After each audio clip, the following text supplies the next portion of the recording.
बारिश से बचने के लिए मैं एक छज्जे के नीचे खड़ा हो गया। तभी मेरी नजर एक लड़की पर पड़ी जो व्हीलचेयर पर थी। पहले तो मुझे लगा उसे मदद की जरूरत है, पर वो बस मुझे घूरने लगी, कुछ भी बोलने में बहुत झिझक रही थी। काफी देर की खामोशी के बाद उसने सावधानी से एक टूटा हुआ गुल्लक निकाला। मेरा कोई परिवार नहीं बचा, क्या तुम मेरे परिवार बनोगे? इस पैसे से क्या मैं तुम्हारा 2 दिन का समय खरीद सकती हूँ? 1 दिन भी चलेगा। उसकी उम्मीद भरी आंखों को देखकर उसे मना करने के शब्द मेरे गले में ही अटक गए। मेरे माता पिता अचानक चल बसे थे। उसके तुरंत बाद बॉस ने मुझे नौकरी से निकाल दिया।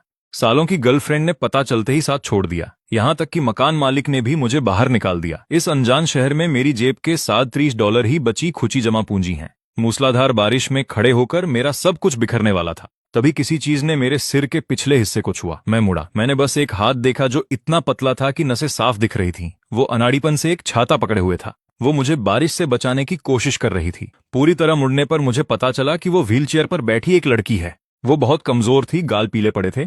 उसके उलझे बालों के पीछे भी उसकी नाजुक सूरत छिप नहीं पा रही थी। बारिश में उसका आधा बदन भीग चुका था। उसे इसकी परवाह नहीं थी। वो जिद के साथ मेरे ऊपर छाता थामे खड़ी रही। उसे व्हीलचेयर से उठने के लिए संघर्ष करते देख मैं खुद पर कड़वाहट से हंसा। मैंने कभी नहीं सोचा था कि मैं इतना गिर जाऊंगा कि एक व्हीलचेयर वाली लड़की मेरा ख्याल रखेगी। लेकिन इससे पहले कि मैं झुककर उसका शुक्रिया कहता, उसकी व्हीलचेयर पीछे की ओर खिसक गई। तभी मुझे एहसास हुआ कि हम ढलान पर हैं। छाता गिरने का दुख मनाने का वक्त भी नहीं था। मैं उसके पीछे भागा। हर बार जब वो हाथों से पहिए रोकने की कोशिश करती तो वो और तेज लुढ़कने लगती। मैंने आखिरी पल में व्हीलचेयर पकड़ ली, पर वो तो छाता गति के कारण सीधे उसके सिर पर जा लगा। वो बिल्कुल पहियों वाली एक खुम्बी जैसी लग रही थी। मैंने तुरंत छाता उठाया ताकि देख सकूं कि वो ठीक है। क्या तुम ठीक हो? उसने अपना सिर हिलाया। वो पूरी तरह सुन्न हो चुकी थी। इतनी रात गए, तुम यहाँ अकेली क्या कर रही हो? ये शब्द मेरे मुंह से निकले और मुझे अफसोस हुआ। ये किसी अपराधी की बात जैसी लग रही थी। जैसा सोचा था वो रक्षात्मक हो गई। वो किसी डरी हुई बिल्ली की तरह अपनी व्हीलचेयर में सिकुड़ गई। मुझे बस घर चले जाना चाहिए। तुम्हारे घर वाले चिंता करेंगे। मेरा कोई परिवार नहीं है। कल ही मेरी दादी गुजर गई हैं। मुझे अचानक लगा कि मेरे पास कुछ ऐसा है जो नहीं होना चाहिए था। एक अंधेरा ख्याल मेरे जहन में घूमने लगा। बिना परिवार वाली एक लड़की व्हीलचेयर पर, वो कैसे जिंदा बचेगी? पर यह मेरी चिंता की बात नहीं है। आखिरकार मैं खुद को बड़ी मुश्किल से जिंदा रख पा रहा हूँ। शायद अपराध बोध में मैंने उसे घर छोड़ने का फैसला किया। लिफ्ट में जाने के बाद जैसे ही मैं मुड़ा, उसने मेरी जैकेट पकड़ ली। नोआ, क्या तुम रुककर मेरी बात सुनोगे? मैं मन ही मन मुस्कुराया। यह लड़की लोगों से बिना कांपे बात नहीं कर सकती, फिर भी दूसरों का ख्याल रखने का दिल रखती है। ये लो छाता ले जाओ, कल लौटा देना। अब घर जाओ, बहुत देर हो चुकी है। अजनबियों से सावधान रहना। वो और भी घबराई हुई लग रही थी, लेकिन उसकी उंगलियों ने मेरी जैकेट नहीं छोड़ी। अब मैं समझ गया, ये उसकी मुझे रोकने की कोशिश थी। मैंने तय किया कि उसे ऊपर तक छोड़कर ही जाऊंगा, पर ऊपरी मंजिल पर पहुंचकर देखा उसका घर वहां नहीं था। वो और भी ऊपर बारिश में भीगी छत पर था। न रैंप न लिफ्ट, बस ऊपर तक जाते ऊबड़ खाबड़ सीढ़ियां। मैं सोच भी नहीं सकता कि उन सीढ़ियों से उतरने में उसे कितनी हिम्मत जुटानी पड़ती होगी। शुक्र है कि उसका वजन न के बराबर है और मैं उसे आसानी से ऊपर ले आया। जब उसने दरवाजा खोला तो पहली चीज जो दिखी वह लिविंग रूम में रखी एक पुरानी तस्वीर थी। एक बुजुर्ग महिला जो बड़ी ममता से मुस्कुरा रही थी, पर दरवाजे के पास कूड़े की थैलियों का अंबार लगा था, क्योंकि घर साफ करना भी उसके लिए संघर्ष था। नीचे कूड़ा फेंकना तो दूर की बात है। जितना मैं समझ रहा था, एक सवाल मुझे परेशान कर रहा था। इतनी दब्बू लड़की रात में बाहर क्यों गई थी? जाने के लिए जैसे ही मुड़ा, वो धीमी और उलझी आवाज में बोली, तुम इतनी दूर आ ही गए हो, वापस क्यों जा रहे हो? मैं ठिठक गया, पर जब मैंने उसे देखा तो उन साफ आंखों ने मेरे सारे उलझे ख्यालों को धो दिया। यह लड़की दुनिया को बिल्कुल नहीं समझती। उसे अंदाजा ही नहीं कि घर में किसी अनजान आदमी को लाना कितना खतरनाक है। इसलिए मैंने झुककर उसे समझाया, अनजान को घर लाना खतरनाक होता है, खासकर किसी ऐसे को जिसे तुम जानती ही नहीं। वो तुरंत सिकुड़ गई, जैसे गलती करते पकड़ी गई हो। मैंने नहीं किया। तुम पहली हो और मैं एक वयस्क हूं। मेरे पास आईडी कार्ड है। सिर्फ आखिरी बात ही साफ निकली, ये बात नहीं है। मैंने सख्ती से कहा, बात तुम्हारी उम्र की नहीं है। मुझसे वादा करो, किसी अनजान को घर नहीं लाओगी। मैंने बात पूरी की और जाने के लिए मुड़ा। मेरी जैकेट फिर से पकड़ ली गई। तो अगर तुम नहीं जाओगे तो ये अगली बार में नहीं गिना जाएगा, है ना? मुझे सिर्फ संचार की कमी ने नहीं, बल्कि उस अकेलेपन ने प्रभावित किया जिसे मैं बखूबी पहचानता था। पर मैं कोई फरिश्ता नहीं हूं, और मेरे सामने एक लड़की बैठी है जो अपनी रक्षा नहीं कर सकती। कोई गारंटी नहीं कि मेरा अंधेरा एक दिन बाहर ना आ जाए। एक बर्बाद जीवन काफी है। कम से कम इसे किसी और में न फैलने दो। सुनो, मुझे पता है तुम्हें कंपनी चाहिए, पर अगर आज रुक भी गया तो कल क्या? परसों? मुझे जिंदा रहने के लिए कमाना है। मैं यहां हमेशा नहीं रह सकता। मुझे पता है यह क्रूर है, पर उसे अकेले सामना करना सीखना होगा। उसका सिर झुकता देख मुझे लगा कि मैं कुछ ज्यादा ही सख्त हो गया था। देखो, मेरी भी कोई मदद करने वाला नहीं है। मैं बड़ी मुश्किल से भूखा मरने से बच रहा हूं।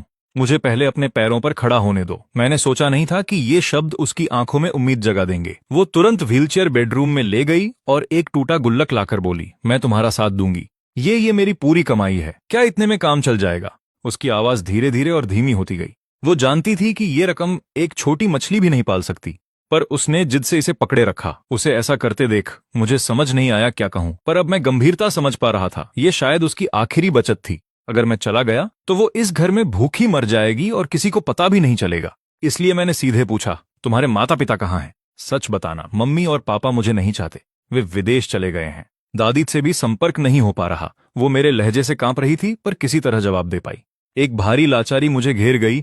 मेरा जवाब न मिलता देख उसने गुल्लक फिर ऊपर उठाया। उसका हाथ दुख रहा था, पर उसकी नजरें मुझ पर टिकी थीं। 2 दिन 1 दिन भी चलेगा, लोग बिकने के लिए नहीं होते।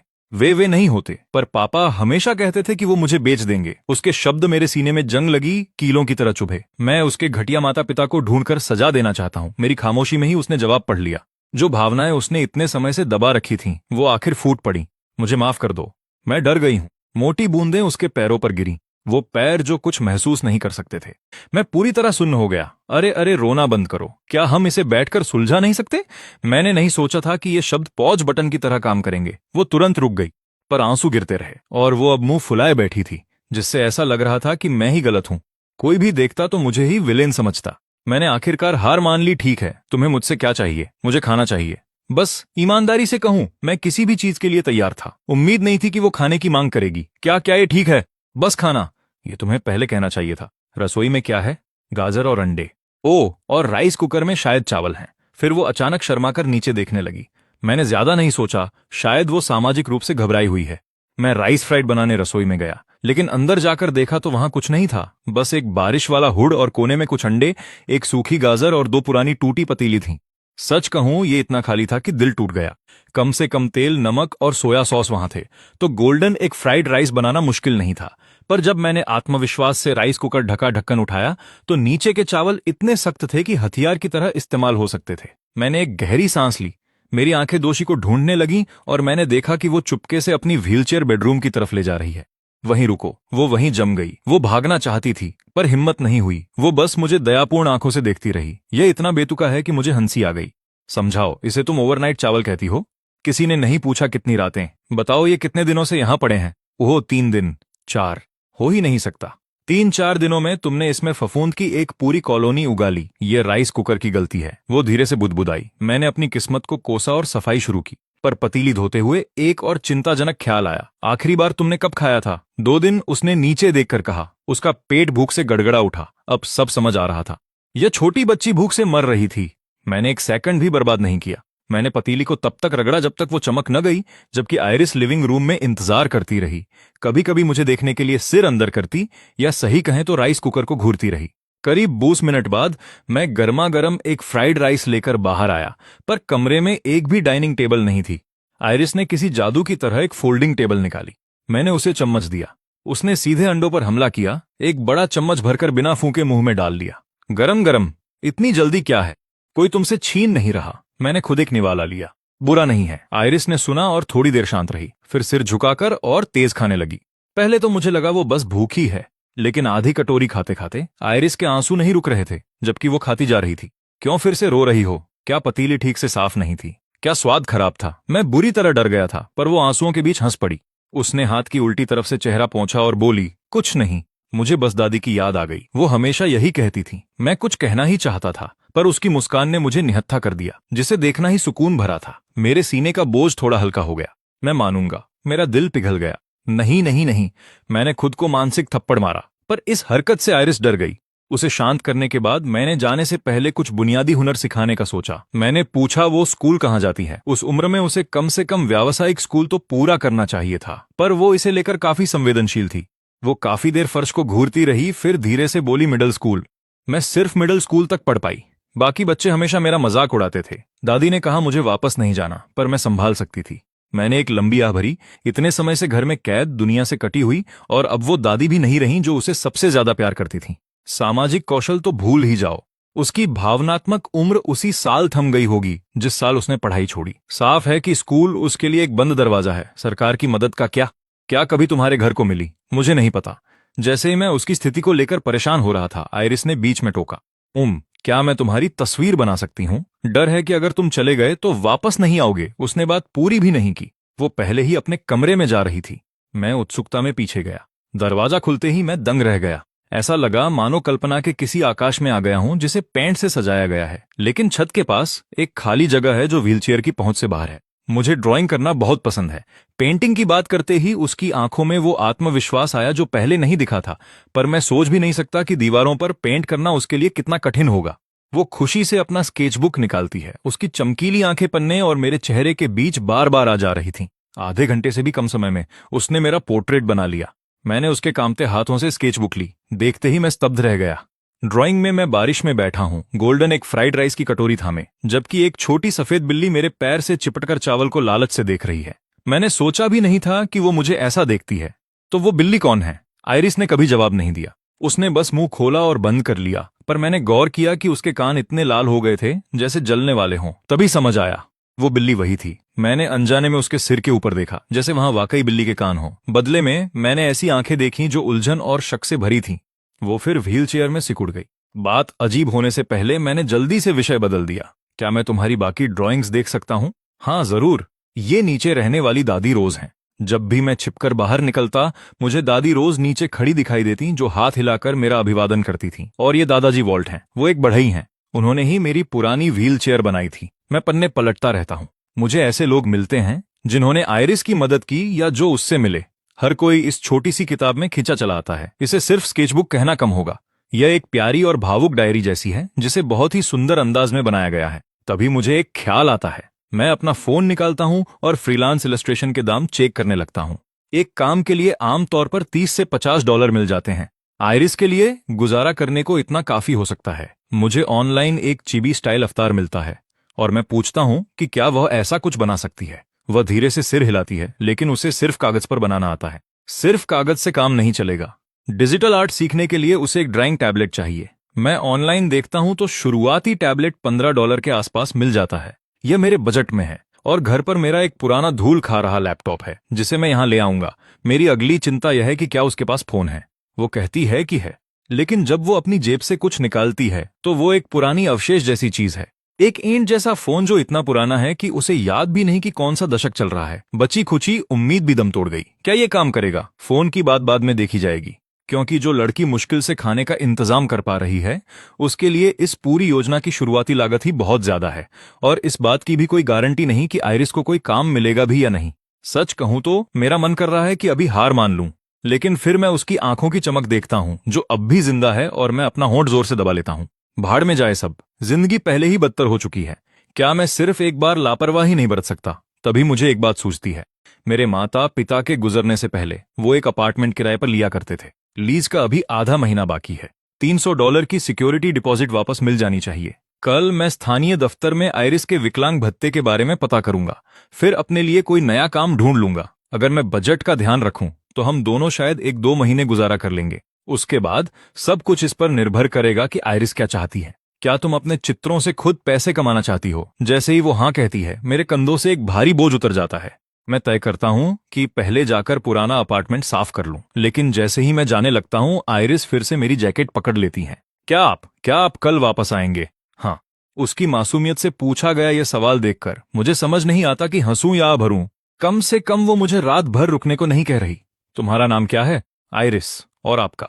नोआ। अगली सुबह मैं सिक्योरिटी डिपॉजिट वापस पाने के लिए कॉल करता हूं। शायद मेरे माता पिता के साथ हुए हादसे के प्रति सहानुभूति के कारण मकान मालिक ने आधे महीने का बचा हुआ किराया भी वापस कर दिया। उसके बाद मैं बाजार जाकर एक प्रिंट शॉप में नौकरी ले लेता हूं, जहां $300 महीना मिलेगा। सब कुछ निपटाते निपटाते दोपहर हो गई। तभी मुझे याद आया कि अपार्टमेंट में कोई भूखा और बेबस बैठा है। मेरी छोटी सी मशरूम। मैं दौड़कर आयरिस के घर पहुंचता हूं। जैसे ही मैं लिफ्ट से बाहर निकलता हूं, मुझे कुछ जलने की बदबू आती है। मेरे मन में कोई अनहोनी होने का डर बैठ जाता है। मैं भागकर ऊपर जाता हूं और दरवाजा खटखटाता हूं। वो अंदर से तुरंत खुल जाता है। काले धुएं का एक गुबार गलियारे में फैल गया। दरवाजे पर वो नन्ही मुसीबत पागलों की तरह खांस रही थी। उसकी आंखें किसी ऐसी बच्ची की तरह इधर उधर भटक रही थीं, जिसे पता हो कि उसने गड़बड़ कर दी है। ओह, आप वापस आ गए। उसे सही सलामत देखकर मुझे राहत और हैरानी एक साथ होती है। मैं रसोई में दौड़कर राइस कुकर बंद करता हूं, जो अब भी धुआं उगल रहा था। जब मैं ढक्कन उठाता हूं तो शब्द नहीं मिलते। अंदर पानी की एक बूंद भी नहीं बची थी। पेंदी पूरी तरह कोयला बन चुकी है। दोस्तों, प्रॉम्प्ट 67 यूट्यूब चैनल को सब्सक्राइब करो, और अगर ये वीडियो किसी फेसबुक पेज पे देख रहे हो तो इन सबको अनफॉलो मारो।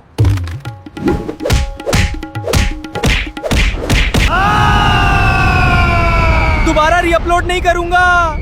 प्लीज यार, ऐसे फेसबुक पेजेस को अनफॉलो करो, असली प्रॉम्प्ट 67 को सब्सक्राइब करो। सॉरी भाई। मैं मुड़ता हूँ और अपनी छोटी मशरूम को चुपके से खिसकने की कोशिश करते हुए पकड़ लेता हूँ। समझाओ मुझे क्या हुआ। मैं बस कुछ पकाना चाहती थी, लेकिन मैं डर गई कि आप देखेंगे तो सोचेंगे कि ये बुरा है। तो मैं इधर उधर भागती रही और फिर मैं भूल गई। मैं अपने दांत पीस रहा हूँ। अगर मैं वक्त पर न पहुंचा होता तो पता नहीं ये लड़की क्या आफत खड़ी कर देती। आइरिस, अगर तुमने दोबारा खाना पकाने की कोशिश की तो मैं तुम्हें ही पतीले में डाल दूंगा। उसके मासूम से चेहरे पर एक नजर डालता हूं और मेरा गुस्सा गायब हो जाता है। ठीक है, ठीक है, चलो थोड़ी ताजी हवा में चलते हैं, आ जाओ। आइरिस धीरे से ठीक है कहती है और अपनी व्हीलचेयर रसोई से बाहर ले जाती है। खाना खाने के बाद वो एक और धीमी आवाज निकालती है और किचन से बाहर निकल जाती है। खाना खा लेने के बाद आइरिस अपने थोड़े से उभरे हुए पेट पर हाथ फेरती है। उसने कुछ भी ज्यादा नहीं खाया। शायद एक आम इंसान की तुलना में 1/3 हिस्सा। उसका पेट बहुत जल्दी भर जाता है। उसे देखकर मैं उसे छेड़े बिना नहीं रह पाता। जरा देखो वो छोटा सा फूला हुआ पेट। बाहर चलें और टहल लें। आइरिस तुरंत सिर हिलाती है। फिर उसे अपनी गलती का एहसास होता है और वो जल्दी से अपना पेट ढंक लेती है। मेरा पेट गोल नहीं है। मैं गौर करता हूं कि उसकी आवाज अब भी धीमी है, लेकिन वो पहले की तरह जड़ नहीं हो रही है। मैं आइरिस से कहती हूं कि अपने दस्तावेज ले ले। सारे दस्तावेज, हम जा रहे हैं। जहां वो घबरा जाती है। नागरिक मामले ब्यूरो, लेकिन हम अभी तो मिले हैं। क्या ये बहुत जल्दी नहीं है? तुम छोटी चालाक, तुम्हारे दिमाग में क्या चल रहा है? मेरा मतलब है अपना विकलांगता प्रमाण पत्र, अपना आईडी कार्ड, वो सब लेकर आओ। हमें तुम्हारे विकलांगता भत्ते के बारे में पूछना है कि वो कहीं भेजा जा रहा है या किसी ने कभी उसका दावा किया है। मैं उसे घूरता हूं जब तक कि उसे समझ नहीं आ जाता कि उसने गलत मतलब निकाल लिया था। इसके बाद छाई खामोशी बहुत अजीब है।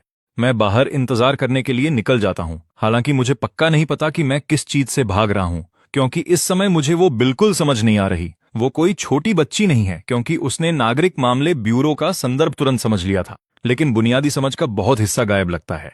क्या वो वाकई स्वाभाविक रूप से नासमझ हो सकती है?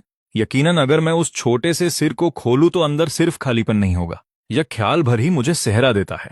तभी आइरिस सावधानी से दरवाजे से अपना सिर बाहर निकालती है, यह देखने के लिए कि मैं वहां हूं या नहीं। वो जाहिर तौर पर शांत हो जाती है। जल्दी करो, घूरना बंद करो और बाहर आओ। अगर हम देर से पहुंचे तो लाइन लग जाएगी, और अगर मैं थक गई तो मैं व्हीलचेयर को आगे झुका दूंगी और खुद बैठ जाऊंगी, जबकि तुम मुझे धक्का दोगे। तुम डराने वाली। आइरिस साफ तौर पर घबरा गई है। दोनों हाथों से वो तेजी से खुद को दरवाजे की तरफ धकेल रही है। मैं जोर से हंस पड़ता हूं। दादी नेली मुझे देख लेती हैं और तुरंत मेरा रास्ता रोकने के लिए सामने आ जाती हैं। उनकी आंखें शक से भरी हैं।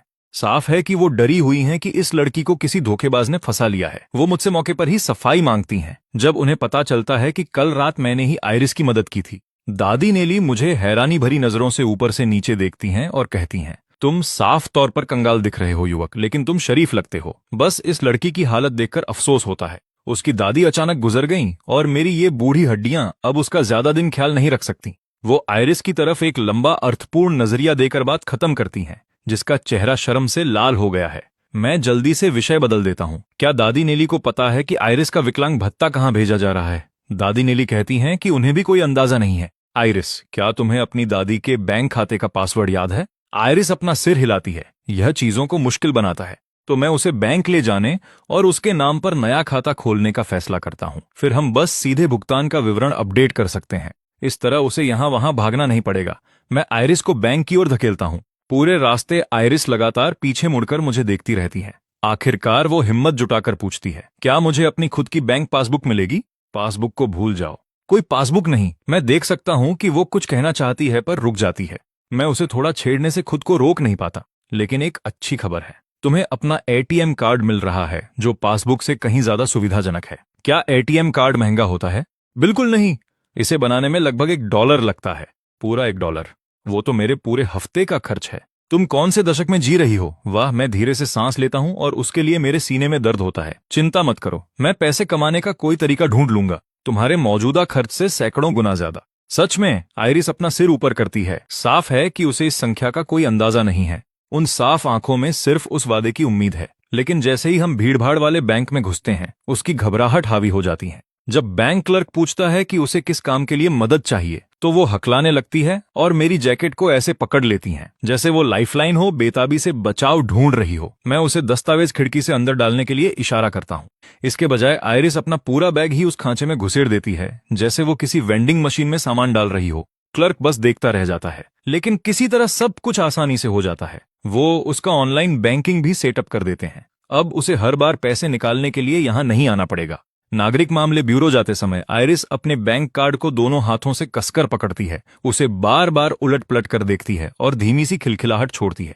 उसे देखकर मैं मजाक उड़ाए बिना नहीं रह पाता। यह सिर्फ एक बैंक कार्ड है, इतना खुश होने की जरूरत नहीं है। ध्यान रखना, वरना कोई सोचेगा कि तुम आसान शिकार हो और तुम्हें लूटने की कोशिश करेगा। वो सच नहीं है। मैं बेवकूफ नहीं हूँ, सिर्फ आप ही मुझे बेवकूफ कहते हो जो तुम्हें बुरा इंसान बनाता है। मेरे पास इसके लिए कहने को कुछ नहीं है। यकीनन हमारे आसपास के अजनबी मुझे ऐसी नजरों से देख रहे हैं। मैं जल्दी से काम करता हूँ। मैं सहज ही आयरिस के सिर पर अपना हाथ रख देता हूँ। अगर वो ऐसे ही चलती रही तो शायद मैं पुलिस के हाथों धर लिया जाऊंगा। जैसे ही मेरा हाथ उसे छूता है वो बिल्कुल शांत हो जाती है। फिर मुझे एहसास होता है कि मैंने हद पार कर दी है। मैं अपना हाथ खींच लेता हूँ और माफी मांगने लगता हूँ, लेकिन आयरिस बात पलटकर खुद को दोषी ठहराती है। नहीं नहीं, यह ठीक है, मैं बस बहुत ज्यादा उत्साहित हो गई थी। उस पल मेरा मन करता है कि मैं अपना हाथ ही काट डालूं। आयरिस इतनी असहनीय रूप से प्यारी लग रही थी कि मैंने बिना सोचे समझे उसके सिर को कुछ ज्यादा ही सहला दिया था। मैं कोई अधूरी सी सफाई देता हूँ, ये सोचकर कि मामला सुलझाने के लिए इतना काफी होगा, लेकिन आयरिस कुछ सेकंड सोचती है और फिर मुझसे पूछती है, तो फिर आपने मेरे सिर पर हाथ क्यों फेरा? उस सीधे सवाल ने मुझे निरुत्तर कर दिया, लेकिन उसके पूरी तरह से सच्चे चेहरे को देखते हुए मैं सोचता हूँ कि बेहतर होगा कि मैं सच ही बोल दूं। मुझे लगा कि तुम बहुत प्यारी लग रही हो, जैसे कोई छोटा जानवर। मैं खुद को रोक नहीं पाया। मैं परवाह न करने का नाटक करता हूँ और दूसरी तरफ देखने लगता हूँ। उसकी प्रतिक्रिया जानने के लिए चुपके से वापस देखता हूँ। वो बस एक धीमी सीओ की आवाज निकालती है और मुड़ जाती है, लेकिन मैं उसकी मुस्कान छिपाने की कोशिश करते हुए देख लेता हूँ। मैं इस बारे में ज्यादा नहीं सोचता, यही मान लेता हूँ कि उसे प्यारा कहे जाने की खुशी हो रही है। हम जल्द ही नागरिक मामले ब्यूरो पहुंच जाते हैं। लाइन पहले से ही लंबी है। आयरिस चारों ओर खुश जोड़ों को देखती है और बिल्कुल वही पूछती है जिसकी मुझे उम्मीद थी। क्या ये सब लोग यहाँ शादी करने आए हैं? शायद मैं बस इतना ही कहता हूँ। मेरी आखिरी इच्छा यह है कि मैं उसके दिमाग में और विचार डालूं। फिर आयरिस पास ही एक गंभीर चेहरे वाले जोड़े की तरफ इशारा करती है। उनके बारे में क्या वो भी शादी कर रहे हैं? हो सकता है वो यहाँ तलाक के लिए आए हों, या फिर कुछ और ही। सच कहूं तो मुझे नहीं पता। क्या आप चाहते हैं कि मैं जाकर पूछूं? जैसे ही मैं पास जाने का सुझाव देता हूं, आयरिस तुरंत सिमट जाती है। आप इस बारे में इतना कुछ जानते हैं? आपकी पक्का कई बार शादी हुई होगी। बकवास बंद करो। मेरी शादी कभी नहीं हुई। मैं भी पहली बार नागरिक मामले ब्यूरो आया हूं, तो क्या मैं कभी शादी करूंगी? शायद नहीं। यह इस पर निर्भर करता है कि तुम क्या चुनती हो। क्या मैं खुद किसी को चुन सकती हूं? उसकी आंखों में उम्मीद की एक किरण चमक उठती है, लेकिन वो उतनी ही जल्दी गायब हो जाती है। क्या कोई मुझे चुनेगा? उसका वो धीमा हारा हुआ सवाल मेरे अंदर कुछ सुलगा देता है। किसने कहा ये? माँ ने कहा था कि मुझ जैसी लड़की की शादी हो जाना ही एक आशीर्वाद होगा। मुझे लगता है वो सही कह रही थी। अगर कोई सच में मुझे चुनता तो मैं पहले से ही शुक्रगुजार होती। उसके हाथ व्हील चेयर पर कस गए हैं। मैं नजदीक जाता हूं और उसे स्थिर करने की कोशिश करता हूं। ऐसा सोचना बंद करो, तुम अद्भुत हो, इतनी अद्भुत कि जो भी तुमसे मिले उसे खुद पर शर्म आनी चाहिए। सच में, क्या यह सच है? अभी मुझे देखो, मुझे इतनी शर्म आ रही है कि मैं तुम्हारी तरफ देख भी नहीं पा रहा, अपराध बोध की वजह से। मैं अनजाने में नजरें चुरा लेता हूं। आयरिस एक पल के लिए चुप हो जाती हैं, फिर अचानक कहती है, मुझे लगा तुम्हें मुझे देखना पसंद है। ये कहना कि मुझे पसंद नहीं झूठ जैसा लगता है, लेकिन ये कहना कि मुझे पसंद है चीजों को उस दिशा में ले जाएगा जिसके लिए मैं तैयार नहीं हूं। मुझे बिल्कुल नहीं पता कि क्या जवाब दूं। गनीमत है कि आयरिस इस बात को और नहीं खींचती, लेकिन उसके सवाल अभी खत्म नहीं हुए हैं। क्या मेरा भी हाल उनकी तरह तलाक पर खत्म होगा? वो कितने उदास दिखते हैं, बिल्कुल वैसे ही जैसे माँ और पिताजी दिखते थे। वो हमेशा इतने उदास रहते थे, बिल्कुल वैसे ही जैसे जब वो लड़ा करते थे। मुझे नहीं पता। सच कहूं तो मेरा अभी अभी ब्रेकअप हुआ है। मैं कौन होता हूं किसी को ऐसा जवाब देने वाला? अपनी बर्बाद जिंदगी के बारे में सोचकर मैं खुद पर ही हंसता हूं, लेकिन एक उदासी मन में घर कर जाती है। तभी मुझे एक छोटा सा हाथ मुझे छूता हुआ महसूस होता है। उदास मत हो, तुम्हारे हाथ कितने बड़े हैं। जब वो मेरे सिर पर ऐसे टिकते हैं और उसे लपेट लेते हैं तो ये बिल्कुल मेरे दादाजी के हाथों जैसा लगता है जब मैं छोटी थी। तुम एक अच्छे इंसान हो, इसलिए तुम्हारे हाथ भी जरूर अच्छे ही होंगे। मैं जोर से हंसे बिना नहीं रह पाता। इस लड़की का दिमाग एक अच्छे इंसान होने का कनेक्शन अच्छे हाथों से कैसे जोड़ता है। लेकिन मुझे मानना पड़ेगा, आयरिस से मिलने के बाद से मेरा मन काफी हल्का महसूस हो रहा है। हमारी बारी जल्दी आ जाती है। इस बार मैं आयरिस के बोलने का इंतजार नहीं करता। मैं पहले खिड़की के पास जाता हूँ। नमस्ते।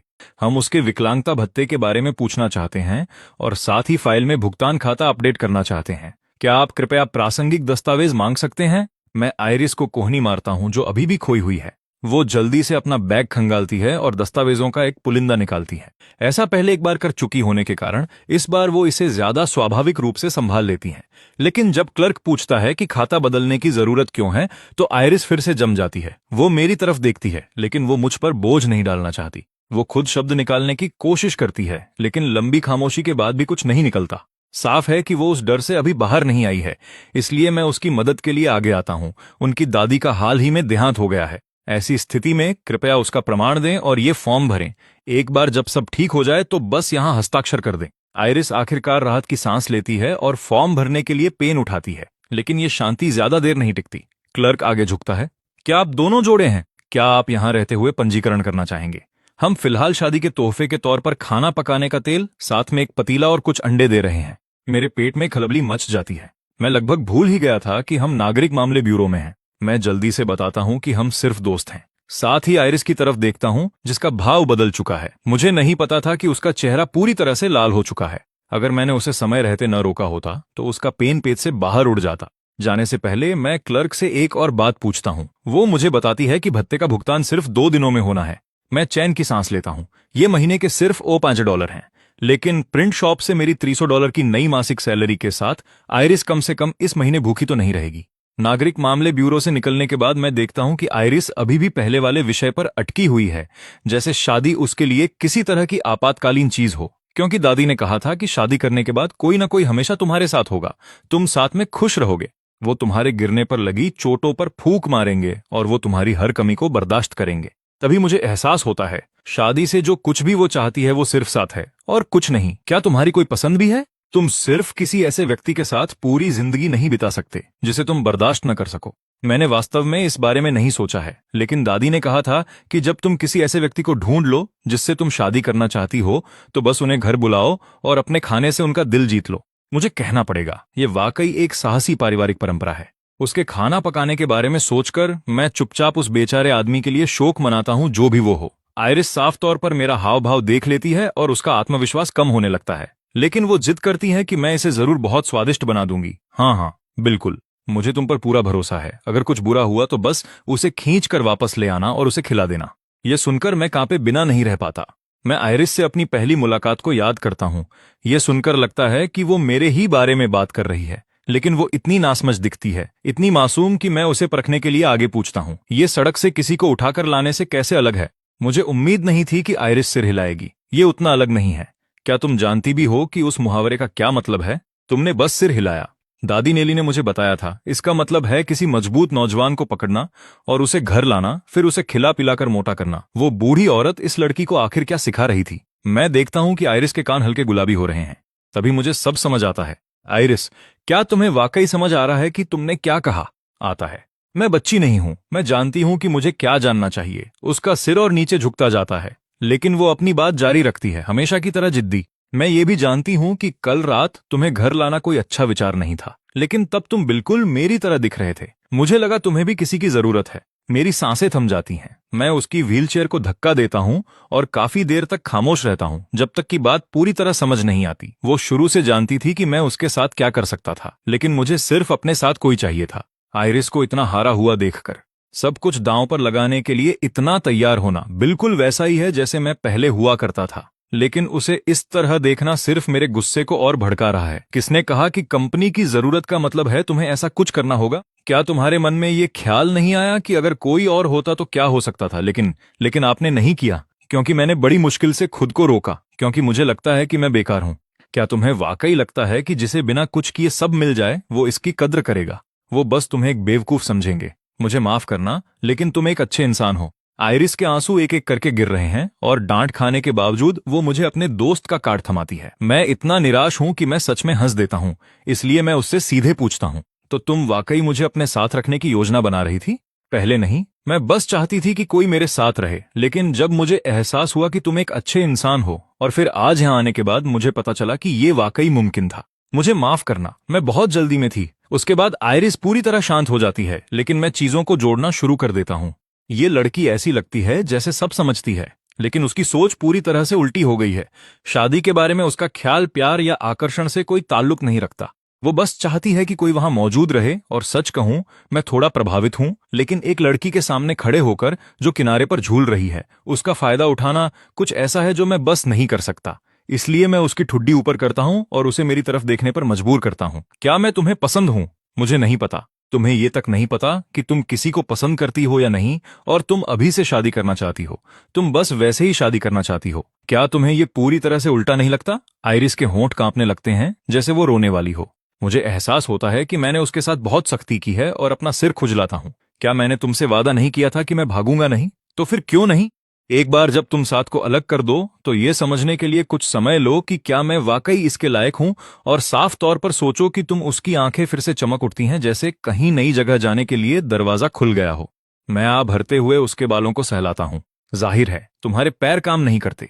इसका मतलब ये नहीं कि तुम मर रही हो, तुम्हारे पास बहुत समय है। लेकिन आइरिस कोई प्रतिक्रिया नहीं देती। उसका चेहरा सिर्फ लाल होता जाता है। मुझे एहसास होता है कि मैंने क्या कर दिया है। मैं जल्दी से पीछे हटता हूं और इतना साहसी होने के लिए माफी मांगता हूं, लेकिन आइरिस बस एक पल के लिए रुकती है, फिर चुपचाप कुछ ऐसा कहती है जो मेरे अंदर गहरे में कुछ हलचल पैदा कर देता है।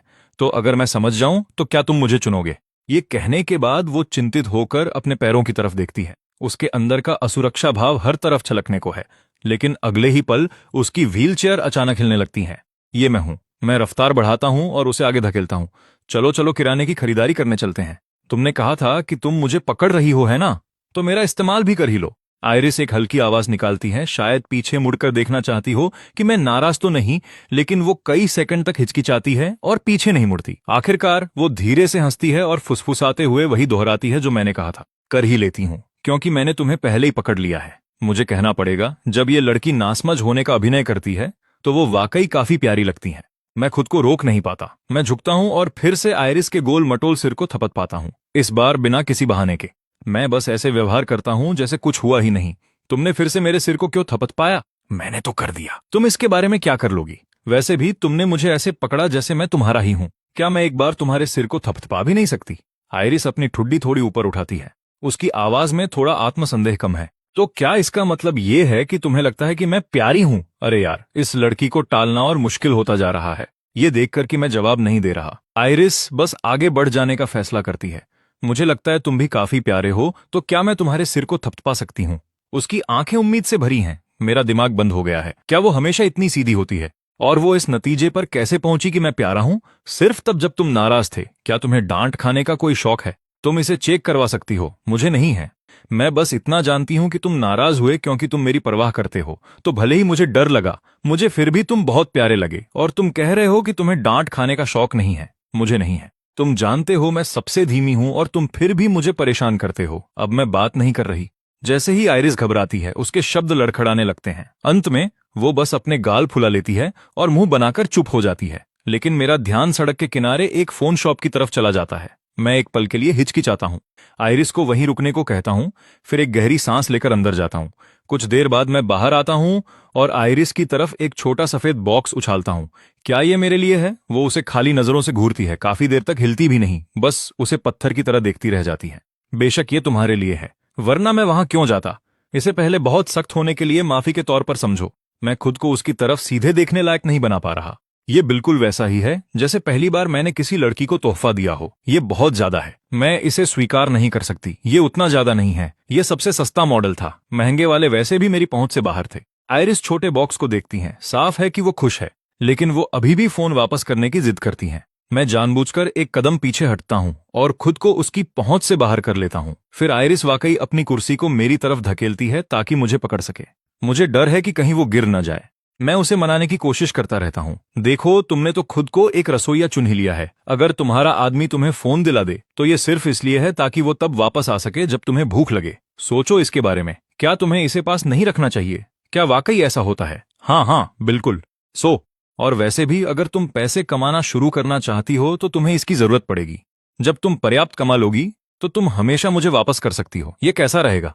इतनी बहस के बाद आयरिस अनिच्छा से फोन स्वीकार कर लेती है, लेकिन वो कसम खाती है कि जब वो पैसे कमाएगी तो वो मुझे जरूर चुका देगी। अब तक काफी देर हो चुकी है। मैं फिर से व्हीलचेयर पकड़ता हूँ और किराने का सामान खरीदने निकल जाता हूँ। जैसे ही खाने की बात आती है आयरिस का उत्साह बढ़ जाता है, लेकिन एक सेकंड बाद वो कुछ सोचती है और अचानक चिंतित हो जाती है। तुम मुझे ये फोन दोगे और फिर गायब हो जाओगे, है ना? मैं नहीं होऊंगा तो तुम कब तक रुकोगे? खाने के बाद फिर पूछना। पतझड़ का आसमान जल्दी काला हो जाता है। अटारी की खिड़की से ढलती रोशनी एक ऐसी शांति में बदल जाती है जो कहीं और नहीं मिलती। आयरिस आराम से पीछे बैठ जाती है। उसका छोटा पेट थोड़ा उभरा हुआ है।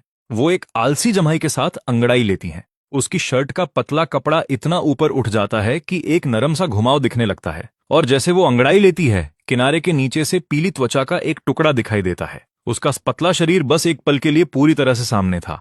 मैंने हाल ही में गौर किया है कि वो मेरे साथ काफी सहज हो रही है। वो मेरा घूरना पकड़ लेती है और जल्दी से अपना पेट ढंक लेती है। तुम क्या देख रहे हो? मैं उसकी पतली कमर को घूर रहा था और मुझे अपना गला खिंचा हुआ महसूस होता है। देखने लायक कुछ भी नहीं है। तुम इतनी पतली हो, ये काफी चिंताजनक है। पतला होना अच्छा है। आयरिस अपना निचला होंठ बिना माने आगे कर लेती है। ओ, अब तुम मेरे सामने इतरा रही हो। मैं पहले से ही मुस्कुरा रहा हूं। तुम्हारे उस शरीर के साथ तुम्हें हवा वाले दिन बाहर निकलने के लिए बिजली के खंभे को पकड़ना पड़ेगा। तुम्हें प्यारी दिखने की चिंता कम और खाने की चिंता ज्यादा करनी चाहिए। मेरा पेट भरा हुआ है। हा हा। आयरिस अपने पेट को सहलाती है, एक ऐसी गर्माहट के साथ मुस्कुराते हुए जो पूरे कमरे को भर देती है। उसके लिए पेट भरा होना दुनिया की सबसे बड़ी खुशी हो सकती है। क्या तुम्हारा पेट भर गया? मैं दोबारा चेक करता हूँ। आयरिस मजबूती से सिर हिलाती है और उसकी आंखें चमक उठती हैं। क्या इसका मतलब है कि मैं अब पूछ सकती हूँ? मैं ध्यान देता हूं और उसके शुरू करने से पहले ही उसे टोक देता हूं। चूंकि तुम्हारा पेट भर गया है, मैं निकल रहा हूं। मैं तुम्हें कल फिर खिलाने आऊंगा। तुम धोखा दे रहे हो। वो सही कह रही है। मैं बस उस सवाल से भागना चाहता हूं जिसे मैं पहले टालने में कामयाब रहा कि क्या मैं उसे चुनूंगा। अंदर ही अंदर मुझे जवाब पता है, लेकिन अपनी जिंदगी का कबाड़ा देखकर मैं खुद को भी नहीं समझ पा रहा। मैं बदले में उसे क्या पेशकश कर सकता हूं? ज्यादातर बच्चे जो बिना किसी सहारे के बड़े हुए, वो अपनी हड्डियों में शर्म लेकर चलते हैं। मैं सामने खड़ी इस नासमझ लड़की से बेहतर कैसे हूं?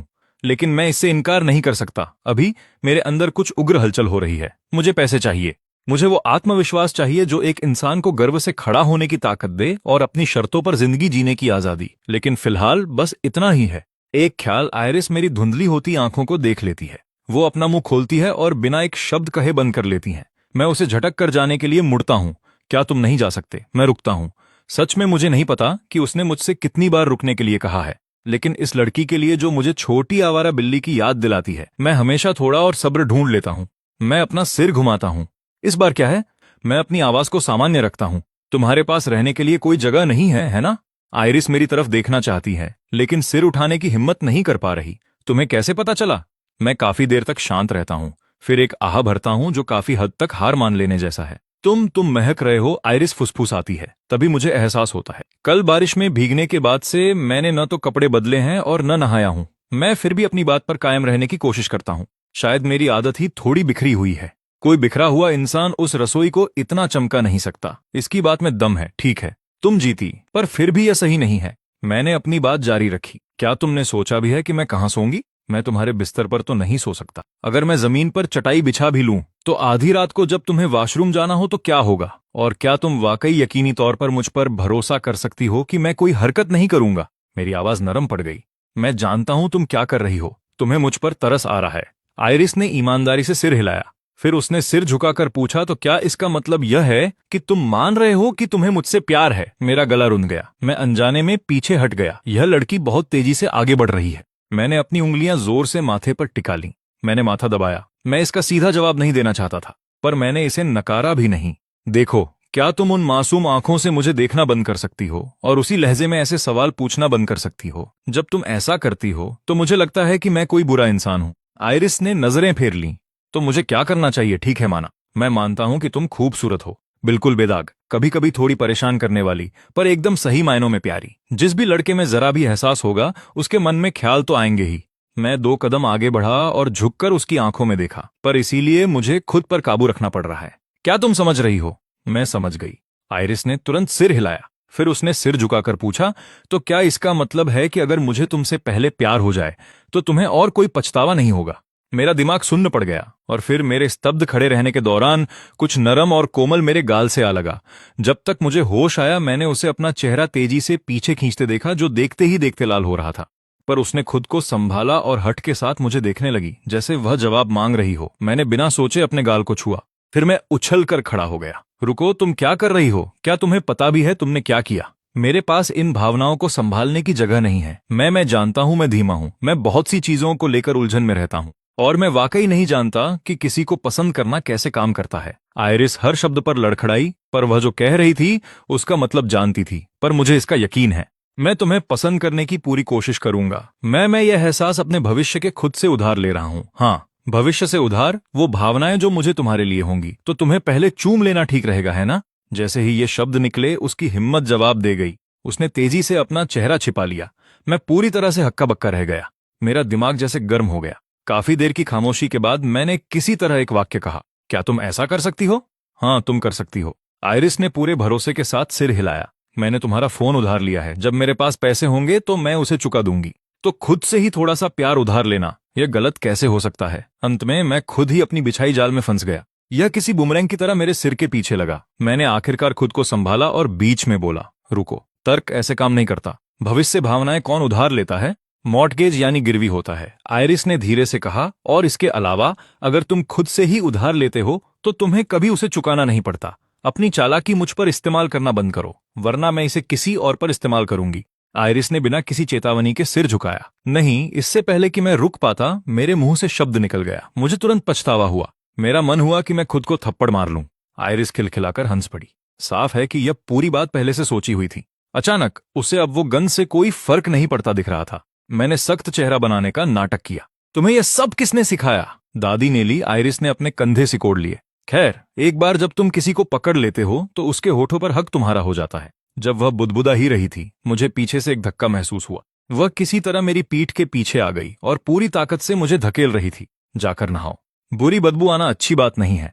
आयरिस पूरी कोशिश करती दिख रही थी, पर उसमें ताकत लगभग न के बराबर थी। मैं 2 कदम उसकी तरफ बढ़ा। तुम सच में चाहती हो कि मैं यहां रुकूं? यकीन है तुम्हें? क्योंकि मैंने तो पहले ही अपने भविष्य के खुद से तुम्हें पसंद करना छोड़ दिया है। तो अब मैं वो हूं जिसे पहले प्यार हुआ है। तुम्हें कोई दबाव महसूस करने की जरूरत नहीं है। सच में चीजें ऐसे काम नहीं करती। मेरे सिर में दर्द हो रहा था और शब्द बस बाहर आ रहे थे। तुम भविष्य की भविष्यवाणी वैसे भी नहीं कर सकती। तुम कैसे जानती हो कि तुम्हारा भविष्य का स्वरूप क्या महसूस करेगा? प्यार या नफरत? शायद कुछ समय में हम अजनबी हो जाएं। आयरिस का सिर झुक गया और वह चुप हो गई। मुझे एहसास हुआ कि मैंने बिल्कुल उस जगह चोट की है जो सबसे ज्यादा दर्द देती है। मेरे कुछ कहने से पहले ही वो बोल पड़ी। तो फिर मैं इसे साबित कैसे करूं? एक और बार। तुम्हें इसकी लत लग गई है ना? मैं वहीं गिरने को हुआ। मैंने दोनों हाथ ऊपर उठाए। ठीक है, मैं तुम्हें मानता हूं। हम ठीक हैं। आयरिस ने मजबूती से सिर हिलाया। वह इसे लेकर थोड़ी घमंडी लग रही थी, पर जब वह सुनती है तो बातें जहन में बिठा लेती है। कितना कुछ अंदर जाता है यह अलग सवाल है। तो तुम यहां रहोगी? तुम्हारे पास सोने की जगह है, क्या यह अच्छा नहीं है? सोने से मतलब है, चाहे वो कहीं भी हो। वह अपनी उन उम्मीद भरी आंखों से मुझे देखती रही। वह जो कारण दे सकती है वो मुझे समझाने के लिए काफी नहीं है। मुझे खुद को समझाने के लिए वजह चाहिए। मैंने एक लंबी सांस ली। मेरी बहस खत्म हो चुकी थी, पर मैं फिर भी कुछ थामे रखना चाहता था। आयरिस काफी देर तक बेचैन रही और चुप रही। फिर उसने धीरे से अपना कबूलनामा दिया। मैं नहीं चाहती कि कोई और तुम्हें मुझसे दूर ले जाए। मुझे यकीन नहीं हुआ कि उसने सच में यह कह दिया। मैंने एक एक शब्द जोर से कहा, ठीक है, तुम सिर्फ ऐसे ही नहीं कह रही हो। आयरिस की आंखें फैल गईं। मैं इसे मानता हूं। मैं उसे देखने की हिम्मत नहीं जुटा सका। मैंने कोने से अपना बैग उठाया और सीधे बाथरूम की तरफ भागा। नहाने के लिए अंदर गया। दरवाजा बंद हुआ, पानी चला और फिर मेरी चीख निकली, ओह, ये तो बहुत ठंडा है। ठंडा पानी। 50 मिनट बाद मैं बाहर आया और साफ कपड़े पहने। फर्श पर बने पहियों के निशान अब पहुंच दिए गए थे। आयरिस अब सीधे फर्श पर बैठी थी, चुपचाप इंतजार कर रही थी। मैंने तौलिए से बाल सुखाए। तुमने फर्श साफ किया। तुम अपनी व्हीलचेयर से नीचे क्यों उतरी? आयरिस ने मुझे देखते ही ऊपर की ओर अपना चेहरा किया। अगर मैं नीचे आऊंगी तो तुम्हारे करीब रह सकूंगी। मेरा दिल धड़कना भूल गया। इस लड़की का अंदाज सांस लेने की जगह नहीं छोड़ता। मैंने जबरदस्ती अपनी धड़कनें काबू की और धीरे से उसके पास बैठ गया। फोन अभी भी छोटी मेज पर रखा था। प्लास्टिक रैप को किसी ने छुआ तक नहीं था। तुम बस यहां बैठी रही और पूरे समय इंतजार करती रही। हाँ, क्या कुछ गलत है? आयरिस को इसमें वाकई कुछ भी अजीब नहीं लगा। मैं सोच भी नहीं सकता कि उसका रोज का जीवन कितना शांत और खाली होगा। मैंने उसकी तरफ तिरछी नजर डाली और एहसास हुआ कि यह लड़की जो अपना पूरा जीवन व्हीलचेयर पर बिताती है, वह हमेशा से इसी तरह समय काटती रही है। क्या तुम्हें खुद को व्यस्त रखने के लिए कुछ नहीं मिला? इस तरह बस इंतजार करना बहुत उबाऊ है। मेरे दिमाग में यही चल रहा था कि जब तुम मेरे बगल में बैठोगे तो कैसा लगेगा। यह बिल्कुल भी उबाऊ नहीं था। आइरिस ने मेरी तरफ देखने के लिए सिर पीछे किया। वो चमकीली बड़ी आंखें बिल्कुल खुली और निडर। मुझे एक खिंचाव महसूस हुआ जिसे मैं नाम नहीं दे सकता। मैंने बात जल्दी से बदल दी। यह और भी बड़ा कारण है कि फोन का इस्तेमाल करना सीख लो। देखो, तुम बोरियत की वजह से पहले से ही बातें सोच रही हो। क्या वाकई यही वजह है? हाँ, 100%। मैंने बिना हिचकिचाए यह बात कही। फिर फोन के साथ खेलो। मैंने बॉक्स उठाया और उसकी बाहों में थमा दिया। आइरिस ने उसे सावधानी से पकड़ा और पलट पलट कर हर तरफ से देखती रही। उसने अपने नाखूनों से सील खोलने की कोशिश की। कुछ नहीं हुआ। फिर उसने उसे दांत से काटा। क्या तुमने चाबी का इस्तेमाल करना नहीं सुना? मैंने अपना हाथ माथे पर रखा। आइरिस ने आज्ञाकारी बनकर अपनी चाबियां निकाली और जोड़ को कुरेदना शुरू किया। एक साफ आवाज के साथ बॉक्स खुल गया। अंदर एक चमकदार काली स्क्रीन चुपचाप बैठी थी। बॉक्स झटके से खुल गया। अंदर एक चमकदार काली स्क्रीन रखी थी। आइरिस ने उसे दोनों हाथों से उठाया, इतनी सावधानी से जैसे वो टूट न जाए। उसकी आंखें हर सेकंड के साथ और चमक रही थीं। क्या तुम्हें यह पसंद आया? मैंने पूछा। मैं उसके चेहरे के भाव देखकर मुस्कुराए बिना नहीं रह सका। आइरिस ने सिर पीछे किया और मुझे देखने लगी। वो बड़ी आंखें बिना झपके मेरी आंखों में जम गईं। अगर तुम्हें पसंद आया तो इसे चालू कर लो। पर मैंने इस पल को पूरी तरह गलत समझा। मेरा दिल मेरी इच्छा के विरुद्ध तेज हो गया। यह लड़की हमेशा अपने सबसे अचूक हथियार का इस्तेमाल साधारण हमले की तरह करती है। जब कोई जिसे आप पसंद करते हैं आपको इतनी करीब से घूरता है तो उससे होने वाला असर परमाणु हमले जैसा होता है। अच्छी बात यह है कि स्मार्टफोन समझना मुश्किल नहीं है। केवल सेटअप गाइड ही आइरिस के लिए बुनियादी बातें समझने के लिए काफी थी। मुझे लगता है मैं समझ गई। उसने कुछ प्यारा सा कहा। बुरा नहीं है, मैंने कहा। बहुत जल्दी सीख लेती हो। मैंने तारीफ करने में संकोच नहीं किया। मैंने हाथ बढ़ाकर उसके गोल मटोल सिर को सहलाया। आइरिस ने कुछ नहीं कहा। वो ऐसी लग रही थी जैसे उसे इसकी आदत हो और यह उसे थोड़ा डरा भी रहा हो। वह बस अपनी जगह जम गई जब तक कि मैंने अजीब होकर अपना हाथ वापस नहीं खींचा। फिर वह दोबारा बोली, मैं प्यारी क्यों लगती हूँ? अब भी मुझे इस लड़की की सीधी सपाट बातों की आदत नहीं है और मुझे वाकई समझ नहीं आता कि वह ऐसा चेहरा बनाकर और इतना घातक सवाल पूछकर यह सब कैसे कर लेती है। मेरा बचने का तरीका काम कर गया और मैं फिजूल की बातें करने लगा। तुम प्यारी हो क्योंकि तुम राइस कुकर उड़ा देती हो। आइरिस एक पल के लिए हताश हुई। फिर उसने खुद को संभाला। तुम्हें मैं प्यारी लगती हूँ। मुस्कुराना बंद करो और मुझे जल्दी से इसमें जोड़ो, फिर सोने जाओ। मैंने अपना फोन जल्दी से उठाया। कहाँ जोड़ूं? मैसेजिंग एप्स में? आइरिस हमेशा की तरह रास्ता भटक गई। तुम वाकई इन एप्स के बारे में जानते हो? आइरिस फिर से ट्रैक से उतर गई थी। तुम ये जानते हो? मैं जम गया। रुको, मेरा इन्हें जानना अजीब बात हो सकती है, पर तुम्हारी स्थिति को देखते हुए इन्हें जानना मायने रखता है। लोग इन चीजों के बारे में बात करते हैं जब वे हताश होते हैं। उसने अपना पुराना ईंट जैसा फोन निकाला और मेरी तरफ लहराया। मेरा भी एक अकाउंट है। मैंने स्क्रीन पर नजर डाली। यह एक बेजान सेल था जिसे बहुत पहले ही छोड़ दिया गया था। मेरी आंखें यूजर नेम पर टिक गईं। आइरिस खाना नहीं बना सकती, मैं अब बना सकती हूँ। आइरिस का चेहरा शर्म से लाल हो गया। उसने फोन वापस छीन लिया और उसे अपनी छाती से चिपका लिया। हंसते हुए मैंने कहा, हाँ, बस चावल बनाना नहीं आता मुझे। अंडे तो मैं बना ही सकता हूँ। आइरिस उत्साह में एक तरफ झुकी पर अपना संतुलन खोकर सीधे मेरी बाहों में आ गिरी। दिखावा करने का यही अंजाम होता है। मेरी आवाज दब गई। मेरे हाथ हवा में ठिठक गए। समझ नहीं आया क्या करूं। उसे पकड़ना गलत लगा, न पकड़ना भी गलत था। सबसे बुरी बात, वो हिली नहीं। उसने अपना चेहरा मेरी गोद में छुपा लिया और तब तक चुप रही जब तक मेरा पैर सुन्न नहीं हो गया।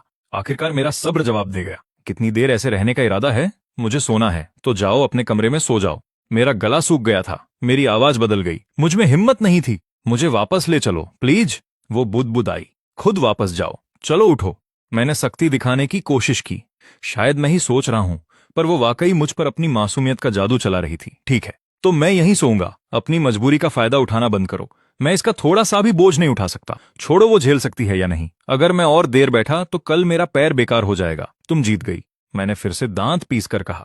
जैसे ही आइरिस ने मेरा हार भरा चेहरा देखा, उसने चुपचाप दोनों हाथ फैलाकर गले लगाने की जिद की। मेरा चेहरा, मेरा सिर दुख रहा है। मैंने फिर भी सावधानी से उसे उठाया और अपनी बाहों में समेट लिया। ये छोटी धोखेबाज बहुत ही हल्की है। उसके हाथ अपने आप मेरी गर्दन के चारों ओर लिपट गए और मैंने उसे कोट समेत उठा लिया। तुम्हारा दिमाग पूरी तरह मुझ पर ही चलता है, मुझे परवाह नहीं। वो सहजता से सिकुड़कर अपना चेहरा मेरे सीने में दबा लेती है। तुमने मुझे चूमा, मुझे थामे रखा। अब तुम नहीं जा सकते, मैं रो दूंगी। मेरे अंदर कुछ पिघल गया। मैंने लंबी गहरी सांस छोड़ी। मैंने पहले ही कहा है मैं नहीं जा रहा। तुम्हें वाकई ऐसा करने की जरूरत नहीं है। मैंने बत्ती बुझाई और बाहर आ गया। दरवाजे के उस पार से बस एक फुसफुसाहट आई, शुभ रात्रि नोआ। बस उसकी आवाज सुनकर मैं उसकी वो प्यारी मुस्कान महसूस कर सकता हूँ। शुभ रात्रि। मैंने खाली हवा में जवाब दिया और व्हीलचेयर के पास बैठ गया। आखिरकार मैंने उसे कभी जोड़ा ही नहीं। अगली सुबह निकलने से पहले मैं बहुत देर तक भागदौड़ करता रहा। पता चला कि जो फोन क्रेडिट अभी रिचार्ज किया था वो बकाया चुकाने के बाद लगभग खत्म हो गया। एक ढंग के डेटा प्लान के लिए भी पैसे नहीं बचे। मैं इन दिनों में वाईफाई लगवा लूंगा। मैं छत को घूरते हुए योजनाओं के बारे में सोचता रहा। मैंने कंबल फैलाया, लेटा और घंटों करवटें बदलता रहा। अब जब मैं यहां हूं तो मुझे हड्डी में महसूस हो रहा है इस लड़की का जीवन बेहद खाली है। शावर में पता चला कि यहां वाटर हीटर है ही नहीं। सर्दियां आ रही हैं, वो इसे कैसे काटेगी? एयर कंडीशनर की तो बात ही छोड़ दो। पूरी जगह में सिर्फ एक पुराना इलेक्ट्रिक पंखा है जो कोने में धूल खा रहा है। मेरा दिमाग रुकने का नाम नहीं ले रहा। मैं करवटें बदलता रहा, कुछ सिगरेट पीने बाहर गया और बड़ी मुश्किल से सो पाया। और फिर पता ही नहीं चला सुबह हो गई। मुझे लगा जैसे कोई मुझे बिस्तर से उठा रहा हो। मैं हड़बड़ाहट में एकदम सीधा बैठ गया। समय देखा, सुबह के 6 बजे। मैंने इधर उधर देखा और फिर से याद आया, मैं इस अनजान जगह में हूं जो उसका घर है। मैं तेजी से उठा, चावल भाप में पकाए, सब्जियां भून ली, तैयार हो गया निकलने के लिए। पर जैसे ही मेरा हाथ दरवाजे के हैंडल पर लगा, मेरे सीने में एक खालीपन सा महसूस हुआ। मैंने उसके दरवाजे की तरफ देखा। खालीपन थोड़ा कम हो गया। मुझे याद आया कि मैं कुछ भूल गया हूं। मैंने एक स्टिकी नोट लिया और तेजी से लिखा, मैं भागा नहीं, काम पर जा रहा हूं और चावल बर्तन में है। साइड डिश भी बन गई है, 2 बार चल जाना चाहिए। मैं दबे पांव उसके दरवाजे तक गया और उसे चिपका दिया। सोचा अभी भी काफी नहीं है। मैंने और भी नोट लिखे और ऐसी जगह चिपकाए जहां उसकी नजर पड़े। फिर मैं आखिर चैन से बाहर निकला। बाहर निकलते ही सबसे पहले वाईफाई वाले को फोन कर दोपहर का समय तय किया। फिर मैं सीधा उस दुकान की तरफ चला जो कभी असली बिजनेस जैसी नहीं दिखती। ठीक 8 बजे मैं शटर बंद दरवाजे के बाहर खड़ा रहा। मैं खोया हुआ था। क्या ये बंद हो गई? मैंने लगभग 1 घंटा इंतजार किया, तब वो जानी पहचानी आवाज सुनाई दी। अरे ओ बूढ़े आदमी, इतनी सुबह यहां ध्यान क्या लगा रहे हो? लेना नाश्ते के बैग हाथ में लिए टहलती हुई आई, पूरी ऊर्जा के साथ मुझ पर चिल्लाई, बॉस ये दुकान असल में कब खुलती है? 10 बजे। 1 घंटा पहले आ जाना, इसे मैं समर्पण कहता हूं। मुझे झुंझलाहट की एक ऐसी लहर महसूस हुई जिसे मैं निकाल नहीं सकता था। ओ वैसे खाया या नहीं? आओ खा लो। लेना ने हाथ में जो था उसे हिलाया, फिर जमीन पर सिगरेट के बटों के ढेर को देखा। रुको बूढ़े आदमी, तुम सिर्फ सिगरेट के धुएं पर चल रहे हो, कॉफी भी नहीं। अंदर आओ और पहले खाओ। मैंने चुपचाप आखिरी सिगरेट बट को अपने जूते के नीचे कुचल दिया। नाश्ते के बाद ये मेरी बॉस मुझे सीधे गेमिंग सेशन में खींच ले गई। पिछले कुछ दिनों से मैंने कुछ भी उत्पादक नहीं किया है। कुछ न करने से मुझे बेचैनी सी हो रही थी। लेना बॉस, क्या हमें वाकई कुछ काम नहीं करना चाहिए? यहां बैठे बैठे मैं परेशान हो रहा हूं। मैंने आखिरकार कह ही दिया। काम? क्या काम? तुम किस बात से परेशान हो? मैं ईमानदारी से नहीं जानता कि कैसे समझाऊं। मैंने जोर देकर कहा, मुझे चिंता है कि एक कर्मचारी के रूप में मैं कोई मूल्य नहीं जोड़ रहा हूं और मुझे निकाल दिया जाएगा। बस इतना ही। उसने उंगलियों पर गिना और अटेंशन इकोनॉमी के बारे में पूरा लेक्चर दे दिया। फिर उसने अपना फोन निकाला और मौके पर ही $3000 की सैलरी ट्रांसफर कर दी। तो तुम बस भुगतान पाने को लेकर चिंतित हो। ये रहा इस महीने का वेतन एडवांस। लेना ने फोन फेंक दिया। मैं काफी देर तक टालता रहा। ये मैं ही क्यों? तुम सस्ते हो, उपयोगी हो और तुम में ये चमक है। लेना की आंखें चमक उठी। ओ, और मैंने पता लगा लिया है कि तुम फिक्सर अपर टाइप के हो। यह मजेदार है। आने वाले दिनों में लेना मुझे शॉपिंग पर ले गई। मेरे बाल ठीक करवाए और मुझे एक बेहाल दफ्तर वाले से बदलकर कुछ ऐसा बना दिया जो जिंदा लगता है। शॉपिंग स्ट्रीट पर मेरी पूर्व प्रेमिका सेरेना मिल गई। उसने देखा कि मैं अकेला हूं और मान लिया कि मैं उसी का इंतजार कर रहा था। जैसे ही मामला अजीब हुआ, लेना आइसक्रीम बार के साथ बीच में कूद पड़ी और हम दोनों के बीच आ गई। ओ तो ये है एक्स, अभी भी मेन किरदार बनी हुई हो। उसने आइसक्रीम बार फाड़ी और मेरे मुंह में डाल दी। सेरेना को एक विद्रोही आंख मारी। ये मेरा लड़का है, मैंने इसे बड़ा किया है। सेरेना बिना शब्दों के बस वहां से चली गई। धन्यवाद, मैंने अजीब तरह से सिर खुजलाते हुए कहा। लेना ने मुस्कुराकर बात टाल दी। फिर वो करीब झुकी। तुम्हारी पसंद हालांकि बहुत अच्छी नहीं है। तुमने एक सोने की लालची को चुना। मैंने अपने सिर को दोनों हाथों से ढक लिया। पूरी तरह झेल रहा हूं, पूरी तरह। तुम्हारे साथ ऐसा ही होना चाहिए। जब तक हम दुकान वापस आए, दोपहर हो चुकी थी। जब प्रिंटर आ जाए तो काम पर लग जाना। आदेश मिलते ही मैं पूरी तरह जाग गया। फिर मैं अपने ही ख्यालों में खो गया।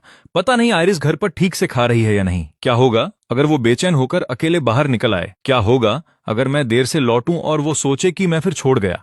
उस सारे शोर के बीच मुझे एहसास हुआ, उसके साथ समय जल्दी बीतता है। किसी तरह वो ख्याल मुझे भागने पर मजबूर करता है। काम के बाद मैं सीधा घर नहीं गया, बल्कि मैं अपनी पुरानी किराए की जगह पर गया और अपने कपड़े, टॉयलेटरीज और पुराना कंप्यूटर हटा लिया। मैं सूटकेस वापस बिल्डिंग ले गया और दादी नेली को दूर से हाथ हिलाते देखा। जवान आदमी, तुम वापस आ गए, हमेशा घूमते रहते हो। मैंने सख्त मुस्कान के साथ जवाब दिया।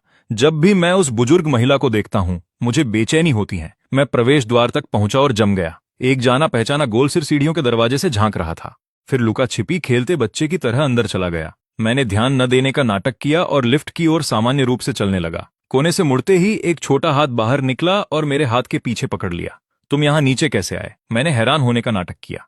आयरिस अपने शब्दों पर लड़खड़ाई, पर उसकी आवाज और स्थिर होती गई। दादी नेली ने कहा कि जब कोई आदमी काम से घर आता है और अपनी अपनी पत्नी को इंतजार करते देखता है तो वो बहुत खुश होता है। मैं बस अभ्यास कर रही हूँ। मेरी दृष्टि एक पल के लिए धुंधली हो गई। उसने एक बहुत ही ध्यान भरी नजर डाली थी। मैं हूं। मुझे एहसास हुआ कि मैं नजरें नहीं हटा सकता। तो क्या इससे मैं तुम्हारी पत्नी बन गई? मैंने अपना माथा पीटा। निश्चित रूप से उसने खुश को सीधे पत्नी से जोड़ लिया था। तुम्हें यह तर्क किसने सिखाया और किसने कहा कि तुम अकेले यहां नीचे आ सकती हो? क्या होगा अगर तुम गिर जाती? मैंने उसके गालों को जोर से दबाया। आयरिस का एक वाक्य और मेरी सारी झुंझलाहट बिखर गई। क्या तुम मेरी चिंता कर रहे हो? हाँ, चिंता है। बेशक मुझे चिंता है। मैं शायद ही कभी इतना ईमानदार होता हूं। उन सीढ़ियों पर सुरक्षा की कोई सुविधा नहीं है। अगर तुम्हें कुछ हो गया तो मैं बहुत परेशान हो जाऊंगा। माफ करना। आयरिस ने सिर झुका लिया। माफी मत मांगो। मैं जितनी जल्दी हो सके स्टेयरलिफ्ट का इंतजाम करूंगा। तब तक क्या तुम वहां ऊपर मेरा इंतजार कर सकती हो? आयरिस ने जोर से सिर हिलाया। मुझे तुम्हारी याद आई। मैंने अनजाने में अपनी आंखों को ढक लिया। ये लड़की कभी कभी बहुत गहरा असर कर जाती है।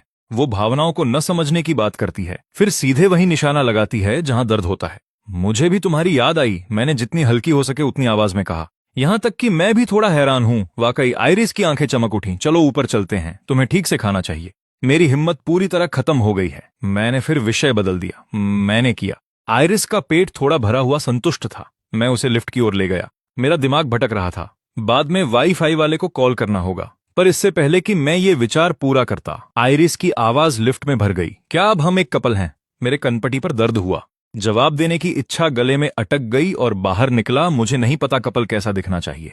मोटे तौर पर साथ खाना, एक दूसरे के करीब होना, चूमना, गले मिलना, उठाना। जैसे ही ये मेरे मुंह से निकला मैंने खुद को थप्पड़ मारने की सोची, क्योंकि हमने इनमें से लगभग सभी बॉक्स चेक कर लिए हैं।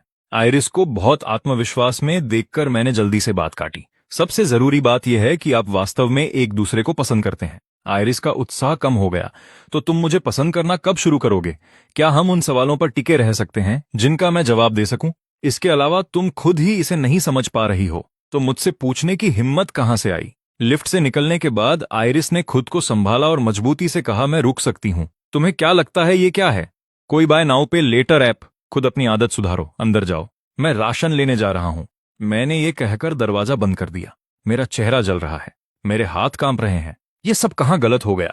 पर अगर मैं ईमानदार रहूं तो मुझे लगता है कि क्या मैं उसके लायक हूं? जब वो सवाल फिर उठता है तो किसी तरह वो $3000 की सैलरी मुझे एक एहसास देती है जिसे मैं नाम नहीं दे सकता। एक अजीब सा आत्मविश्वास। $3000 और मैं पहले ही हवा में हूं।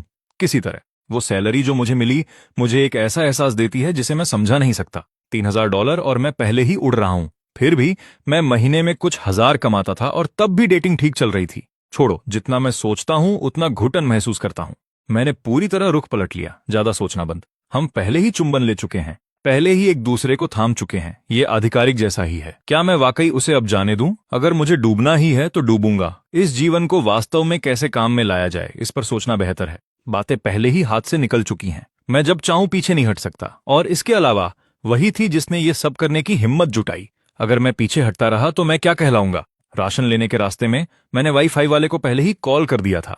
एक बार वाईफाई सेट हो जाने पर आयरिस इतनी घबरा गई कि वो कमरे में छिप गई और बाहर आने से मना कर दिया। वो तभी दरवाजा खोलती है जब उसे पता चलता है कि टेक्नीशियन चला गया है। जब तुम मुझे यहाँ खींच लाई थी तब तुम इतनी शर्मीली नहीं थी। वो अलग था। वो अलग कैसे था? तुम देखने में बहुत अच्छे हो, ऐसी जिन्हें देखना मुझे पसंद है, आज तो कुछ ज्यादा ही। तो तुम यहाँ सिर्फ खूबसूरती देखने आती हो। मैंने तुम्हें रंगे हाथों पकड़ ही लिया। जरा देखो तुम्हें आयरिस, अब मुझे दोषी महसूस कराने का तरीका सीख रही हो। मैं उसे वाईफाई से जोड़ता हूं और उसके लिए मैसेजिंग ऐप डाउनलोड करता हूं। जैसे ही आयरिस लॉग इन करती है, स्क्रीन पर मैसेज की बाढ़ आ जाती है। सब एक ही दोस्त के हैं। सबसे पुराने मैसेज बरसों पुराने हैं। आखिरी मैसेज 2 हफ्ते पहले आया था। आयरिस सबको स्क्रॉल करती है, फिर उसकी उंगलियां कीबोर्ड पर ठहर जाती हैं और कांपने लगती हैं। करीबी दोस्त है? मैं धीरे से पूछता हूं। वो कांपते हुए सिर हिलाती है। सबसे अच्छी दोस्त? एक क्लासमेट जिसे बिना अलविदा कहे मैं छोड़ आई। मैं चुप हो जाता हूं, ख्यालों में खोकर। जब मैं जवाब नहीं देता तो आयरिस घबरा जाती है। क्या वो तुम्हारी है? नहीं, मुझे छोड़कर मत जाओ। तुम घबरा क्यों रही हो? एक नजर में ही पता चलता है कि वो एक लड़की है। मैं प्रोफाइल पिक्चर पर नजर डालता हूं। सबसे आक्रामक और भावुक इमोजी वाला चेहरा जो मैंने कभी देखा है। आयरिस काफी देर तक कीबोर्ड पर हाथ मारती है और सिर्फ एक अक्षर भेजती है। दूसरी तरफ धमाका हो जाता है। 6 साल। तुम आखिरकार भूतों की तरह वापस जिंदा हुई हो और मुझे एक अक्षर भेज रही हो। आइरिस एक और अक्षर भेजती हैं। दूसरी तरफ सन्नाटा छा जाता है। फिर आइरिस एक पल सोचती है और एक एक शब्द टाइप करती है। एक लड़का मिल गया। उसने मुझे फोन खरीद कर दिया है। मैं धीरे से अपना उठा हुआ हाथ वापस नीचे ले आता हूं। ठीक है, बस दुनिया को खत्म होने दो। दोनों को साथ मिला लो तो भी एक समझदार इंसान नहीं बनता। उसके बाद से मैं और आइरिस और करीब आने लगे। वो सोते समय बड़बड़ाती है प्यारी मीठी आधे सपने जैसी बातें और मेरे जवाब देने से पहले ही सो जाती है। वो मेरे सहारे लेटकर छिपकर ड्राइंग करती है। हम दोनों को बिल्ली के रखवाले और छोटी सफेद बिल्ली के रूप में बनाती है। जब मुझे गुस्सा आता है तो वो सिमट कर एक गेंद जैसी बन जाती है, पर कभी हार नहीं मानती। हमारी थोड़ी बहुत लड़ाई भी होती है। सबसे बुरा तब होता है जब वो फिर वही कहती है, आप जा सकते हैं, मुझे अपने बीच मत आने दीजिए। मेरा गुस्सा भड़क उठता है और मैं उस पर चिल्ला पड़ता हूँ, लेकिन बाद में मुझे एहसास होता है कि मैं भी कुछ बेहतर नहीं हूँ। मैं उसी दायरे में घूमता रहता हूँ और खुद से पूछता हूँ कि क्या मैं इसके लायक हूँ। लड़ाई के बाद हम पहले से और करीब हो जाते हैं। दादी नेली कहती है ना, अगर आप कभी लड़ेंगे नहीं तो दो लोग कभी एक दूसरे के साथ सहज नहीं हो पाएंगे। मैं आइरिस को चेकअप के लिए अस्पताल ले जाता हूँ। डॉक्टर कहते हैं कि यह पोस्ट पोलियो सिंड्रोम है। अगर समय रहते इलाज हो गया होता तो अब तक वो लगभग पूरी तरह ठीक हो गई होती। स्टेम सेल थेरेपी के पूरे कोर्स का खर्च 1 से 2 लाख डॉलर के बीच होगा। आइरिस तुरंत कहती है कि उसे इलाज नहीं चाहिए, आपको पाना ही काफी है। मैं सहमत नहीं हूं। मैं मना भी नहीं करता। मैं बस उसे बताता हूं कि हम धीरे धीरे बचत कर लेंगे। पैसे के मामले में मैं आइरिस को एक ड्राइंग टैबलेट और फोन खरीद कर देता हूं और उसका कमीशन अकाउंट बनाने में मदद करता हूं।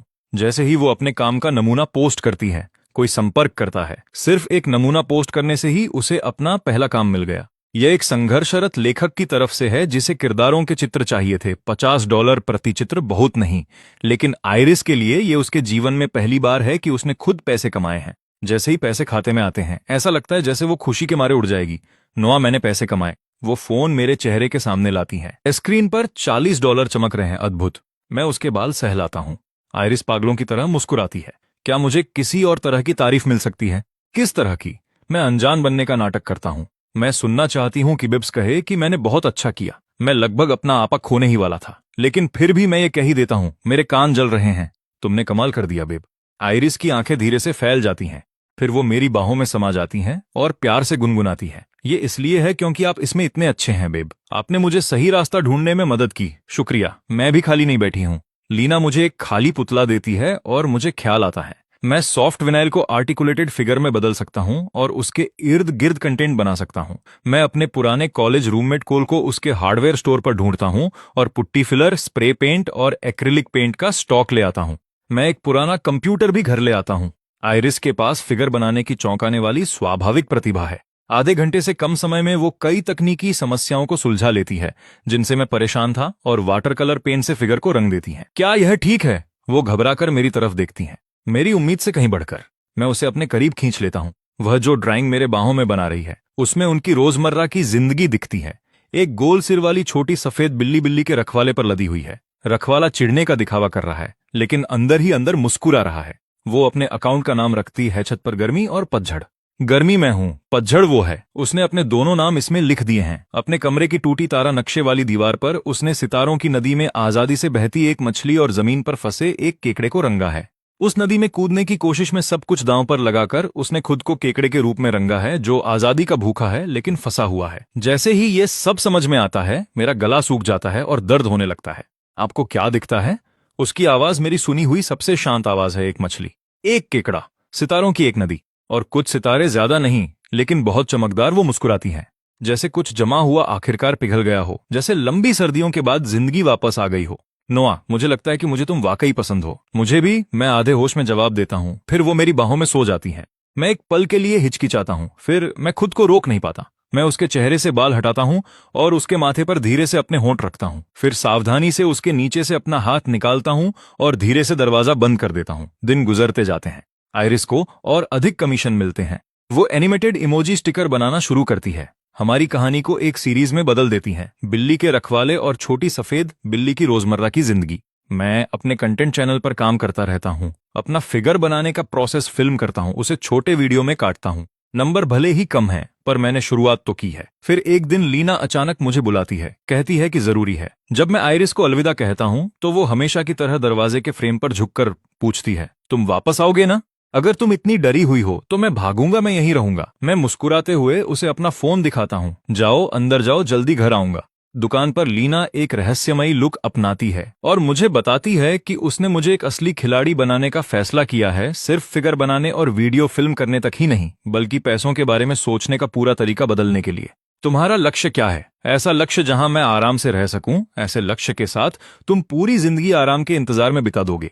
लीना मुझे सिखाना शुरू करती हैं, पॉइंट कार्ड थ्योरी से लेकर पहली असली कमाई तक, अटेंशन इकोनॉमी से लेकर अपना नीश ढूंढने तक। क्या तुम्हारे पास कुछ ऐसा नहीं है जिसे तुम वाकई प्यार करते हो? तुमने जो पढ़ाई की वो क्यों की? मैं रुकता हूं और उसे बचपन में टोकुसात्सु फिगर के प्रति अपने जुनून के बारे में बताता हूं। तो तुम एक पल के लिए शांत हो जाओ। फिर वो अपने हाथों में खाली फिगर मेरी तरफ फेंक देती है। 2 साल से तुम्हें देख रही हूं, खुद समझो। क्या मुझे तुम्हारे लिए सब कुछ आसान शब्दों में समझाना होगा? घर लौटते समय मैं अपने हाथों में फिगर को पलटता हूं और सोचता हूं, क्या मेरी इस बॉस ने ये सब पहले से देख रखा था? इस बीच आयरिस और लीना, जो उसकी दोस्त भी है, अपने फोन पर पागल की तरह बातें कर रही हैं। आयरिस अपनी दोस्त को हमारी पूरी कहानी बताती है, हर एक हिस्सा, जिसमें यह भी शामिल है कि कैसे वो फ्यूनरल होम के पास से मुझे देखा करती थी, कैसे उसने एक छाता खरीदा और उसे मेरे सिर के ऊपर रखने की हिम्मत जुटाई, कैसे उसने मुझे अपने साथ घर ले जाने के लिए हर बहाना इस्तेमाल किया। लीना लगभग सोफे से उछल पड़ती है और मुझे इस बात का बिल्कुल अंदाजा नहीं था। आयरिस की सबसे अच्छी दोस्त और मेरी बॉस एक ही इंसान है। फिर एक दिन दादी नेली गिर जाती हैं और अस्पताल पहुंच जाती हैं। मैं आयरिस के साथ वहां दौड़ता हूं। हम वार्ड में पहुंचते हैं। दादी नेली बिस्तर पर प्लास्टर के साथ लेटी हैं। आयरिस के आंसू उसे देखते ही गिर पड़ते हैं। दादी नेली, मैं यहां हूं। वो जितनी तेजी से हो सके अपनी व्हीलचेयर चलाकर पास जाती है। दादी नेली मेरे हाथों में एक बैंक पासबुक थमा देती हैं। मुझे बाद में पता चलता है उसके अंदर आयरिस की दादी ने उन बरसों में जो भी बचाया था वो सब था, साथ ही जो दादी नेली ने खुद जोड़ा था, कुल मिलाकर लगभग $30,000। जब आयरिस पासबुक देखती है तो वो पूरी तरह टूट जाती हैं। आपने कहा था कि मेरे इलाज के लिए पैसे नहीं हैं, लेकिन पैसे तो शुरू से थे। मुझे एक शब्द भी नहीं सूझता। बाद में आयरिस कुछ ऐसा करती है जिसकी मुझे उम्मीद नहीं थी। वो पासबुक मेरी तरफ बढ़ाती है। आप तय करें कि इसका इस्तेमाल कैसे करना है। मुझे क्यों दे रही हो? ये तुम्हारे पैसे हैं। मैं इसे ठीक से मैनेज नहीं कर सकती। आप ही मेरा ख्याल रख रहे हैं, आपको इसे रखना चाहिए। ये मेरा आप पर भरोसा है और मेरा तरीका ये कहने का कि मुझे आप पर विश्वास है। भले ही मुझे यकीन नहीं कि तुम्हारे लिए इसका क्या मतलब है। मैं काफी देर तक शांत रहता हूं, फिर मैं इसे ले लेता हूं। ठीक है, मैं मुस्कुराते हुए उसके माथे पर एक हल्की मार देता हूं। इसे वापस नहीं लेना है। आयरिस हड़बड़ी में खुद को पीछे धकेलती है, जैसे वो खुद पासबुक से भाग रही हो। आप वो हो जो इसे वापस नहीं ले सकते, वरना मुझे गुस्सा आएगा। वो अपनी ठुड्डी ऊपर उठाकर थोड़ा सा मुंह बनाती है, उग्र दिखने की कोशिश करती है और एक ऐसी आह निकालती है जो गुस्से से ज्यादा रोने जैसी लगती है। मैं भी इसे वापस नहीं ले रही हूं। मैं पासबुक संभाल कर रख देता हूं। उस पल मुझे अचानक महसूस होता है कि शायद मेरी सबसे बड़ी किस्मत उस एक रात को थी, जब व्हीलचेयर पर एक लड़की ने कांपते हाथों से छाता पकड़ा और मुझे बारिश से बचाने की कोशिश की। आयरिस मेरी छाती के पास बुदबुदाती है, नोआ, हमारी कहानी। मैं इसे ड्रॉ करना जारी रखना चाहती हूँ। अब क्या हो रहा है? आगे क्या होगा? ये चाहे जैसा भी मोड़ ले, मैं इसे ड्रॉ करना चाहता हूँ। डील। मैं उसके बाल सहलाता हूँ। बाहर पतझड़ की हवा ठंडी हो रही है, लेकिन यहाँ मेरी बाहों में जो गर्माहट है वो बिल्कुल सही है। उस रात मैं बिस्तर पर करवटें बदलता रहा। आयरिस एक छोटे जानवर की तरह मेरी छाती से सटकर सो रही है। उसकी सांसें स्थिर हैं। मेरा फोन बजता है। लीना का मैसेज है, आज कुछ चल रहा है, नहीं तो यहाँ आ जाओ। ये काम खत्म करो और मैं तुम्हें आधिकारिक बना दूंगी। मैं अपने पास सो रही लड़की को देखता हूँ, फिर अपने फोन को। अगली सुबह मैं दरवाजे पर नोट चिपका कर निकल जाता हूँ।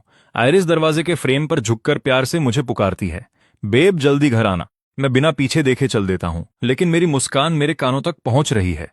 मैं किराए की साइकिल लेकर दुकान की ओर जाता हूँ। हवा मेरी जैकेट को चीरती हुई गुजर रही है, ठंडी और तेज, लेकिन मेरे सीने में कुछ गर्म है। मैं दुकान के पास रुकता हूँ। शटर पर एक नोट है, आराम करो, मैं आ रहा हूँ। उसके बगल में हाथ से बना एक छोटा सा तीर है, जो जमीन पर रखे एक छोटे स्टूल और कुत्ते के कटोरे की तरफ इशारा कर रहा है, जिसके पास हाथ से लिखा एक साइनबोर्ड टिका है, नोआ स्पॉट। उसके पास मूंगफली की एक टेढ़ी मेढ़ी थैली रखी है। मैं अपने सबसे खाली चेहरे के साथ कुत्ते के कटोरे को घूरता हूँ, लेकिन मैं जितनी देर तक देखता हूँ, मुझे उतना ही लगता है कि मैं किसी का पालतू हूँ। लीना आखिरकार 10 बजे के बाद पहुंचती है, टेक आउट बैग लिए हुए। उसकी सारी ऊर्जा पूरी तरह खत्म हो चुकी है। ओ बूढ़े आदमी, तुम जल्दी आ गए। तो इस बार तुम्हारे साथ क्या हुआ? किसी ने तुम्हें तबाह कर दिया। लीना आपा खो देती है। वो कहती है कि उसकी सबसे अच्छी दोस्त की रिलेशनशिप न्यूज ने उसे इतना गहरा धक्का दिया कि वो पूरी रात सो नहीं पाई। मैं अपना माथा थपथपाता हूँ। समझ गया, वो पूरी तरह मानसिक संतुलन खो चुकी है। किसी और की खुशी उसे परेशान कर गई। खाना खाने के बाद वो मुझे इंटरनेट कैफे में खींच ले जाती है ताकि वो अपना गुस्सा निकाल सके और दिन भर मैं काम करता हूँ। हालांकि यह नौकरी बॉस के साथ समय बिताने जैसी ज्यादा लगती है, जबकि वो गेम खेलती है और चैट करती है। काम के बाद मैं घर जाता हूँ, फिगर बनाता हूँ, वीडियो फिल्म करता हूँ और आइरिस की देखभाल करता हूँ। आइरिस भी खाली नहीं बैठी है, उसकी ड्राइंग तेजी से बेहतर हो रही है। वो कमीशन लेने में और ज्यादा माहिर होती जा रही है। वो एनिमेटेड इमोजी स्टिकर भी बनाना सीखने लगी है। हम एक दूसरे को आगे बढ़ाते हैं, एक दूसरे को पागल करते हैं। कभी कभी इतनी मिठास की बर्दाश्त से बाहर, कभी कभी इतनी जोरदार लड़ाई की दीवारें हिल जाएं। लेकिन हर बार जब हम इससे बाहर निकलते हैं तो हम पहले से थोड़ा और आगे बढ़ जाते हैं। जब मुझे गुस्सा आता है तो वो सिमट जाती है। जब मैं परेशान होता हूं तो वो सबसे अनाड़ी तरीकों से मेरा हौसला बढ़ाने की कोशिश करती है। जब उसे खुद पर शक होता है तो मैं धैर्यपूर्वक उससे बात करता हूं। जब वह चुपचाप कोई बेवकूफी कर बैठती है तो मुझे उसे घर से बाहर निकालने का मन करता है, लेकिन मैं कभी ऐसा कर नहीं पाता। एक शाम आइरिस अपने ड्राइंग टैबलेट पर झुकी हुई जल्दी जल्दी एक काम निपटा रही थी। मैं उसके बगल में बैठकर एक पुतले को घिस रहा था। तभी मेरे काम करने के दौरान ही उसने अपना सिर घुमाया और अपनी गोल गोल आंखों से मुझे देखा। नोआ। मैं चिड़चिड़ा रहा। मैंने उसकी स्क्रीन पर एक नजर डाली। उसके ड्राइंग बोर्ड पर एक छोटी सी बिल्ली अकेली बैठी थी। उसके चारों तरफ परछाई की लकीरें खिंची थीं। मैं मुस्कुराया और उसे अपने पास सटा लिया ताकि वह ड्राइंग करती रहे। आइरिस एकदम चुप हो गई। फिर उसने बिल्ली पर एक छोटा सा दिल बना दिया। खुद को रोक नहीं पाई। मैं तो कब से खुद को रोके बैठा हूं। मैंने उसे अपनी तरफ पलटा और बाहों में भर लिया। आइरिस किसी डरी हुई बिल्ली की तरह जम गई। पेन अभी भी उठा हुआ था। बड़ी बड़ी गोल आंखें एक बार भी नहीं झपकी। पर नहीं, अभी नहीं। तब तक रुको जब तक तुम खुद खड़े होने, खुद को बचाने, दूर जाने, खुद को संभालने, सारी उलझने मिटाने और खुद पर भरोसा करने लायक न बन जाओ। जब तुम उस मुकाम पर पहुंच जाओगी तब मेरे दिल में तुम्हारे लिए जो भी होगा वो बिना किसी शर्त के होगा। ऐसा नहीं है कि मैं चाहता नहीं हूं, बस जब तक तुम खुद के बारे में पूरी तरह आश्वस्त नहीं हो जाती मैं करीब नहीं आना चाहता। यही मेरा तुम्हारे प्रति सम्मान है। आइरिस के होंठ थोड़े से खुले। उसकी आंखों में कुछ हलचल हुई, कुछ ऐसा जो मैंने पहले कभी नहीं देखा था। उसने देर तक मुझे घूरा, फिर जोर से सिर हिलाया। नोआ, मुझे इस तरह मानने के लिए शुक्रिया। इसमें शुक्रिया की क्या बात है? मैंने धीरे से उसके माथे पर टैप किया। नहीं बात है, मैं महसूस कर सकती हूं कि तुम मुझे कितनी अहमियत देते हो, मुझसे भी ज्यादा, ठीक वैसे ही जैसे मेरी दादी देती थी। अगर उन्हें पता होता कि मुझे तुम मिल गए तो वो बहुत खुश होती हैं ना? जरूर होती। हाँ, वो पक्का बहुत खुश होती। खिड़की के बाहर हवा कुछ और ठंडी हो गई थी, लेकिन मेरी बाहों में जो गर्माहट थी वो वैसी ही रही। हमारी कहानी आगे बढ़ती रही। आइरिस कहती है कि वह इसे पूरा ड्रॉ करना चाहती है, चाहे जो भी शक्ल ले। मैं सोचता रहता हूं कि हर दिन उसके और अपने लिए बेहतर कैसे बनाऊं। आगे क्या होगा कौन जाने, लेकिन अभी मैं उसे छोड़ना नहीं चाहता और मैं छोड़ूंगा भी नहीं। मेरा फोन वाइब्रेट हुआ। लीना का मैसेज है। अरे कल बड़ा काम है, जल्दी यहां आ जाओ। वह मेरे कंधे पर सो गई थी। मैंने धीरे से उसके चेहरे से बाल हटाए और रिप्लाई किया, मैं रास्ते में हूं। दुकान की तरफ हर कदम के साथ मेरे सीने की बेचैनी बढ़ती जा रही है। मैंने कल आइरिस से वादा किया था कि आज मैं उसे अस्पताल में दादी नेली से मिलवाने ले जाऊंगा। कल रात सोने से पहले हमने बिस्तर पर पैसों के इस्तेमाल के बारे में बात की थी, यहां तक कि उसके लिए कुछ स्टडी गाइड लेने का प्लान भी बनाया था। जब मैंने उसे थोड़ा प्रेरित किया, और प्रेरित का मतलब है सावधानी से सही रास्ता दिखाना, तो आखिरकार वह अपनी कमाई खुद को बेहतर बनाने में लगाने को तैयार हुई। लेकिन इसका मतलब है कि सारा जिम्मा पूरी तरह मुझ पर आ गया। आइरिस को महीने में 1000 का अलाउंस मिलता है और मेरे पास वो बैंक पासबुक भी है जो एक सेफ्टी नेट की तरह है, पर मैं उसे छू नहीं सकता। वो पैसा इमरजेंसी के लिए ही है। जहां तक पासबुक में जमा लगभग 30,000 की बात है तो उसे छूना मना है। वो दादी नेली की अमानत है। भले ही पासबुक मेरे हाथ में है, लेकिन वो पैसा आइरिस का है और वही तय करेगी कि उसका क्या करना है। ऊपर से दादी नेली ने चुपके से 10,000 और रख दिए थे। कुछ भी करने से पहले मुझे समझना होगा कि क्यों, और उनसे मिलकर बात करनी होगी, तभी तय करूंगा कि उसे रखना है या वापस करना है। लेकिन समस्या यह है कि मैं उन्हें अधर में छोड़ आया। अगर सब प्लान के मुताबिक चलता तो आज सब सुलझ जाता, और मैं अपनी तथाकथित भविष्य के लिए उन्हें नजरअंदाज कर रहा हूं। यह काम कहीं से भी गंभीर नहीं दिखता, पर फिर भी मैं इसकी तरफ खिंचा चला जाता हूं, क्योंकि मुझे पता है मुझे अभी क्या चाहिए। इस आर्थिक तंगी में शायद लीना के पास ही जवाब है। लेकिन फैसला हो जाने के बाद भी काम पर जाते हुए हर कदम पर मेरा दिमाग दादी नेली के पास वापस चला जाता है। आइरिस को न पाकर उनके चेहरे पर वो चिंता, वो खाना जो वो हमारे लिए लाती थीं, उनका अस्पताल के बेड से पूछना कि क्या हमने खाना खाया, वो आखिरी इशारा जब उन्होंने अपना सिर घुमाया। क्या मैंने कुछ गलत किया? मैं एक कड़वी मुस्कान के साथ सिर हिलाता हूं। उम्मीद है कि मैं जल्दी काम निपटाकर आज आइरिस को अस्पताल ले जा सकूंगा। बिना एहसास हुए मैं दुकान के सामने खड़ा हो गया। जब मैं सिगरेट के बट से भरे कटोरे को लात मारता हूं तभी होश में आता हूं। मैंने ऊपर देखा तो सोफे पर मछली की तरह सूखी इंसान के आकार की वो लेटी थी। लीना, बाल पूरी तरह बिखरे हुए, आंखों के नीचे काले घेरे, मुझे ऐसे घूर रही थी जैसे मैंने उसका कुछ बिगाड़ा हो। मैंने दरवाजा धकेला और अंदर गया। हम एक दूसरे को घूरते रहे, किसी ने चुप्पी नहीं तोड़ी। ऐसी कौन सी इमरजेंसी थी जिसके लिए मुझे इस तरह बुलाया गया? लीना ऐसे मुड़ी जैसे उसका कोई पुर्जा खराब हो गया हो। बैठने की कोशिश की, फिर वापस लुढ़क गई। उसने अपना चेहरा तकिए में दबा लिया। उसकी आवाज दबी हुई आई, मुझे परेशान मत करो, 1 मिनट बैठने दो, मैं चिड़ी हुई हूं। मैंने खाली टेबल पर नजर डाली। क्या उस बात से कुछ हुआ? लीना तुरंत भड़क गई। वही तो मुझे परेशान कर रहा है। उसने चिल्लाकर अपना चेहरा फिर से तकिए में दे मारा। वो दादी जो नाश्ता बेचती हैं, उन्होंने आज अपना स्टॉल नहीं लगाया। मैं डिलीवरी का इंतजार कर रहा हूं। यहाँ आसपास बहुत सी नाश्ते की जगहें हैं, उसी एक पर क्यों अटके हो? अपने काम से काम रखो। मैं बस उस बूढ़ी महिला के लिए थोड़ा चिंतित हूं। उन्हें दिल की बीमारी है, बरसों से। हर बार जब वो नहीं आती तो अस्पताल पहुंच जाती हैं। इस बार का कुछ पता नहीं। मैंने अनचाहे ही आह भरी। दादी नेली के साथ जो हुआ और अब अपने माता पिता के बारे में सोचकर मैं इन सब बातों को लेकर बहुत भावुक हो जाता हूँ। काश लोग बीमार न पड़ते। लीना ने अपनी आंखें मेरी तरफ घुमाई, बिना पलक झपकाए मुझे देख रही थी। क्या चल रहा है? उसकी नजरों ने मुझे असहज कर दिया। कुछ नहीं, बस तुम्हारे मुंह से इतनी मासूम बात सुनकर अजीब लगा। बूढ़े आदमी, क्या तुम छोटे बच्चे बन रहे हो? डिलीवरी आ गई। हमने खाना शुरू किया। आखिरी निवाला खत्म होने के बाद ही मैंने बात छिड़ी। तो आज अचानक क्यों बुलाया? असल में चल क्या रहा है? लीना के हाव भाव सख्त हो गए। बात गले में अटक गई। उसने मेरी आंखों में तीखापन देखा। फिर वो अचानक खड़ी हुई, मेरा हाथ पकड़ा और मुझे खींचकर ले गई। चुप रहो, बस मेरे साथ चलो। हम सड़क पार करके एक संकरी पुरानी गली में मुड़े। गली छोटे छोटे स्टॉल से भरी थी। ठंडी हवा में स्टॉल से भाप निकल रही थी। वर्कर और मजदूर छोटी स्टूल पर बैठकर नाश्ता कर रहे थे। जैसे ही लीना गली में दाखिल हुई, लोग गर्मजोशी से उसका अभिवादन करने लगे। वो मुस्कुराई और हाथ हिलाकर बात टाल दी। 8 बज गए, 8 बज गए। वह रुकी नहीं। उसने गली के आखिर में एक खाली कोने की तरफ इशारा किया। वहां वो बूढ़ी महिला अपना स्टॉल लगाती थी। मैंने देखा, कुछ मेज और कुर्सियां रस्सी से बंधी दीवार की दरार में फंसी थीं। बोर्ड तक नहीं था। पता नहीं था तुम यहाँ इतनी मशहूर हो। बेशक मैं यहाँ अक्सर खाना खाने आती थी। बार बार आओगे तो लोग पहचान ही लेंगे। ग्रिल स्टॉल वाला तो मेरा पुराना जान पहचान वाला है। दादी नेली, वो इसी गली में रहती थीं। आखिरी नाम सुनकर और वो जाना पहचाना स्वाद याद करके सीने में कुछ असहज सा खिंचाव महसूस हुआ। लीना बोलती रही, मुझसे कम और खुद से ज्यादा। मेरी एक सहेली थी, वो यहाँ स्कूल के बाद अपने परिवार के काम से लौटने का इंतजार करती थी। मैं भी कुछ बार साथ आई और यहाँ के स्वाद की आदी हो गई। कॉलेज के बाद मैंने एक गली पार दुकान खोली और पता चला कि वो बूढ़ी महिला बहुत पहले ही कहीं और शिफ्ट हो गई थी। किस्मत से स्टॉल अभी भी वहीं था और खाना भी नहीं बदला। फिर एक बार वो कई दिनों तक गायब रहीं और जब वापस आईं तो पता चला कि उनकी तबीयत खराब हो रही है। पता है वो कहाँ शिफ्ट हुई? Sunshine apartments. सनशाइन अपार्टमेंट्स, जहां आइरिस रहती है। सब कुछ जुड़ता जा रहा है। अगर दादी नेली की तबीयत पहले ही खराब थी तो आइरिस और मुझे करीब लाने के लिए उन्होंने जो कुछ भी किया, शायद उनकी नजर में ये सब अंत से पहले चीजों को व्यवस्थित करने का तरीका था। जितना सोचता हूं सीना उतना ही कसता जाता है। कल उनका हाल, वो थका हारा सा चेहरा, शायद गिरने से नहीं था। गिरना शायद बस एक बहाना रहा होगा। वो उस बिल्डिंग में आइरिस के लिए शिफ्ट हुई होंगी, लेकिन यहां इतनी दूर स्टॉल लगाने की उन्हें कोई जरूरत नहीं थी। मेरी नजरें गली में कतार में खड़े वर्करों पर गई। फिर मुझे समझ आया, लाइन में सबसे आगे कुछ दिहाड़ी मजदूरों के दफ्तर थे।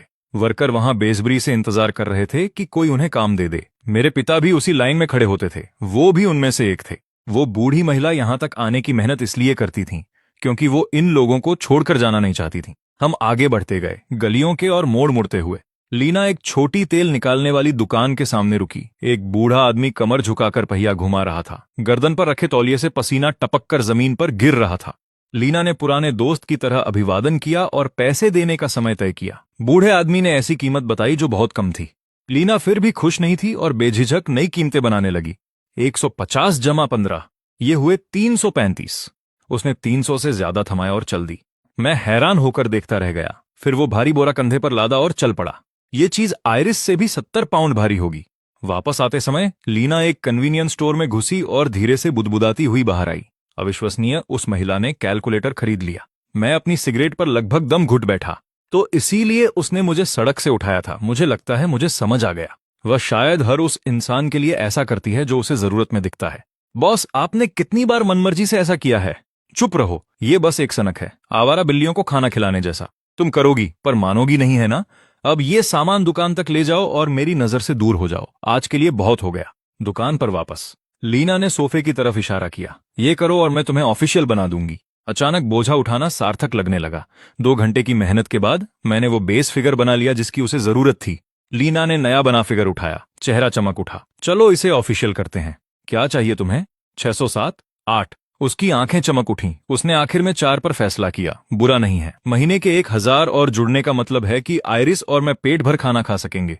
लीना ने मुझे ऐसे देखा जैसे मैं बेवकूफ हूं, लेकिन बिना हिचकिचाहट के मान गई और बोनस में कुछ और फिगर भी दे दिए। मैं अच्छे मूड में दुकान से बाहर निकला। थोड़ी दूर आगे ही मेरा फोन बज उठा। स्क्रीन पर एक ट्रांसफर नोटिफिकेशन दिखा। मैं देर तक उस नंबर को देखता रहा। मैंने अपने हाथों में पकड़े उन 2 फिगर को देखा। मैंने अपने दिमाग की उथल पुथल को दबाया, लेकिन फिर कहीं से एक बेचैनी सी उठने लगी जिसे मैं नाम नहीं दे सकता। लीना और उसकी सीमाओं की कमी। जिस तरह वह आज मेरी पीठ से टिकी थी, वह शायद मुझे भाई मानती है, लेकिन मैं अपने मन को वहां जाने से नहीं रोक पा रहा जहां उसे नहीं जाना चाहिए। मैंने अपना हाथ उठाया और खुद को जोर से थप्पड़ मारा। तुम क्या सोच रहे हो? क्या तुम इसके लायक हो? ये छोड़ो कि तुम लायक हो भी या नहीं। क्या तुम घर पर उस लड़की की आंखों में देख सकते हो? मेरे पास आइरिस है, वो नादान अद्भुत लड़की। मैं खुद को राख कर लूंगा, लेकिन उसे कभी चोट नहीं पहुंचाऊंगा। मैं बिल्डिंग तक पहुंच गया। दोपहर के 2 बज चुके थे। मैंने आइरिस को इंतजार कराया। मैंने अपना मन लीना की तरफ भटकने दिया। ये दोनों ख्याल मेरे सीने पर पत्थर की तरह हैं, लेकिन जैसे ही उस नादान लड़की का ख्याल आता है जो मेरे आने का इंतजार कर रही है, मैं घबरा जाता हूं। मैंने लिफ्ट का बटन दबाया और दरवाजे तक पहुंचते ही उसे पीटने लगा। खामोशी। मैंने पूरी इमारत छान मारी, लोगों से पूछा, और किसी ने बताया कि आइरिस कोई 1-2 घंटे पहले टैक्सी में गई है। एक बूढ़ा आदमी उसके साथ था। शायद दादाजी वॉल्ट उसे अस्पताल ले जा रहे थे, लेकिन वह एक शब्द भी नहीं कह गई। यह बिल्कुल भी उसके जैसा नहीं है। रुको, उसके फोन में बैलेंस खत्म हो गया है। क्या मैं इसे टॉप अप कर सकता हूं? मैं अपनी सुस्ती पर रोना चाहता हूं। मैंने तुरंत डायल करके $30 का बैलेंस डाला। लाइन जुड़ी। एक आवाज आई, बहुत धीमी, आंसुओं में डूबी हुई। नोआ, मेरे फोन का बैलेंस खत्म हो गया था। मैं जाने के बाद तुम्हें मैसेज करना चाहती थी, लेकिन मैं कुछ भी भेज नहीं पाई। मुझे माफ करना। कोई बात नहीं, सब ठीक है, तुम वहां हो, यही मायने रखता है। मेरा पूरा शरीर तनाव मुक्त हो गया। तुम अभी कहां हो? अस्पताल में, दादी ने ली। वह चली गई। ये शब्द बर्फ की तरह चुभे और मुझे जमीन पर जड़ कर दिया। आइरिस की आवाज में न आंसू थे, न कोई बिखराव, बस एक ऐसी शून्यता जो गहराई तक उतर गई। दादाजी वॉल्ट ने बताया कि वो मुझे अंतिम विदाई के लिए लाए हैं। वे अभी कागजी कार्रवाई निपटा रहे हैं। अंतिम संस्कार की तैयारी हो रही है। क्या तुम आओगे? जब मैं अस्पताल पहुंचा तो सबसे पहले मैंने आइरिस को बिस्तर के पास बैठे देखा। उसके दोनों हाथ दादी नेली के ठंडे पड़ चुके हाथों को मजबूती से पकड़े हुए थे। वह मुड़ी। वो सूजी हुई खाली आंखें मुझे देखते ही चमक उठी। तुम आ गए, अब तुम्हें खुद को और संभालने की जरूरत नहीं है। वह आखिरकार मेरी बाहों में गिर पड़ी और बिना एक भी आवाज किए रोने लगी। हम अंधेरा होने तक वहीं रहे।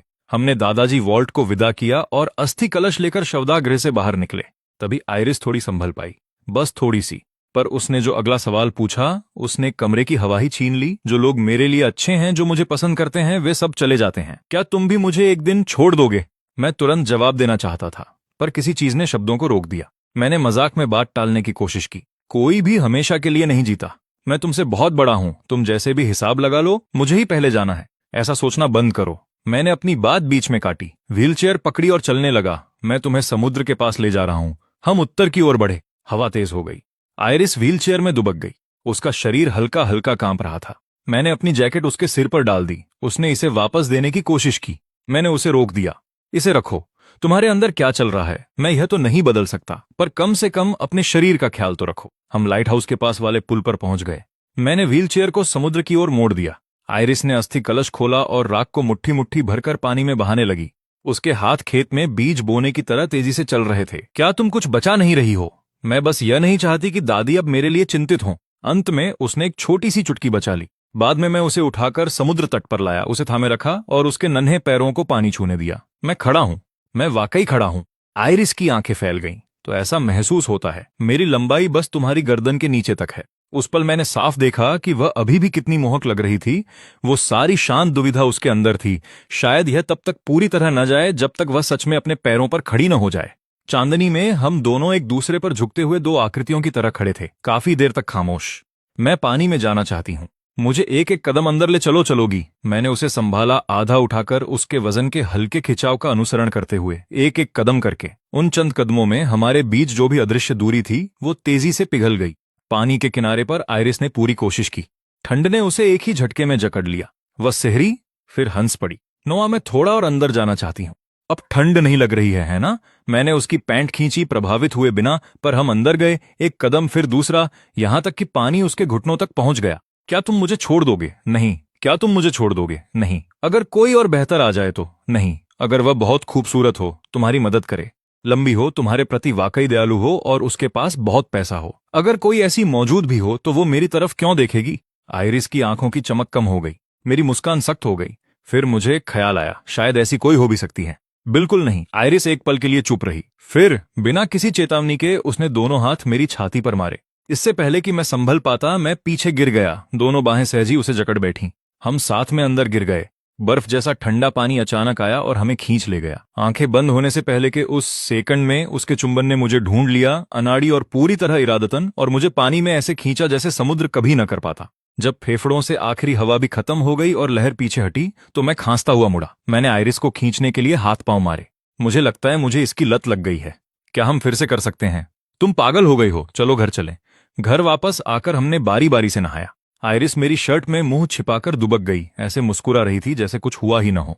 हमने भविष्य के बारे में, शादी के बारे में, उसके खाना सीखने की इच्छा के बारे में, काम के बाद मेरा इंतजार करने के लिए नीचे आने की, मुझे हर जगह घसीटने की बातों के बारे में बहुत देर तक बात की। जब मैं चल सकूंगा क्या तुम मुझे और ज्यादा पसंद करोगी? तुम जो भी हो, मैं तुम्हें हमेशा पसंद करूंगी। तब मैं अपने पैरों को ठीक करना चाहती हूँ। क्या यह ठीक है? हाँ।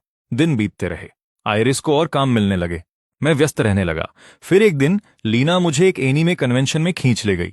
उसने मुझे एक मामूली और थके हुए इंसान से बदलकर एक ऐसा शख्स बना दिया जो वाकई उस भूमिका में फिट लगता है। कन्वेंशन में लीना ने एंड्रॉयड एंज की तरह कॉस्प्ले किया। मुझे गलती से केमैन राइटर का एक किरदार समझ लिया गया। लोग वाकई फोटो लेने आने लगे। उन्होंने मुझे कोई खुशमिजाज पोज देने को कहा। तभी एक आदमी ने लीना के पास जाने की कोशिश की। मैंने बिना सोचे उसके आगे कदम रखा। लंच के समय गुलाबी बालों वाली एक लड़की हमारी तरफ बढ़ी। एक संतरा आगे बढ़ाया। एक चाहिए। वह कुछ जानी पहचानी सी लग रही थी। मैं याद नहीं कर पा रहा था। फिर उसने बोलना शुरू किया, तुम अब इस दुनिया का हिस्सा हो। तुम नीना हो। तुम मुझे भूल गए। यादों ने मुझे झकझोर दिया। नीना। मिडिल स्कूल में वो एक हफ्ते का रिश्ता जिसे पहला संबंध माना गया, वो एक डेयर और सच के चुंबन से शुरू हुआ था और जिसने किशोरावस्था वाले मुझे पूरी तरह तोड़ दिया। खोया हुआ, आत्मसंदेह और घबराहट में डूबा हुआ। यह रिश्ता इससे पहले ही खत्म हो गया कि हम दोनों समझ पाते कि क्या हुआ था। अब वह काफी खुशहाल लग रही थी। उसका अपना घर है, यहां तक कि वह मेरा ख्याल रखने के संकेत भी देती है। पर मैं बस एक चीज कहता हूं, वह बहुत पहले की बात थी। लीना पास में बैठकर यह सब मजे से सुन रही थी। बाद में उसने हर विवरण की मांग की। मैंने उसे पूरी कहानी सुनाई।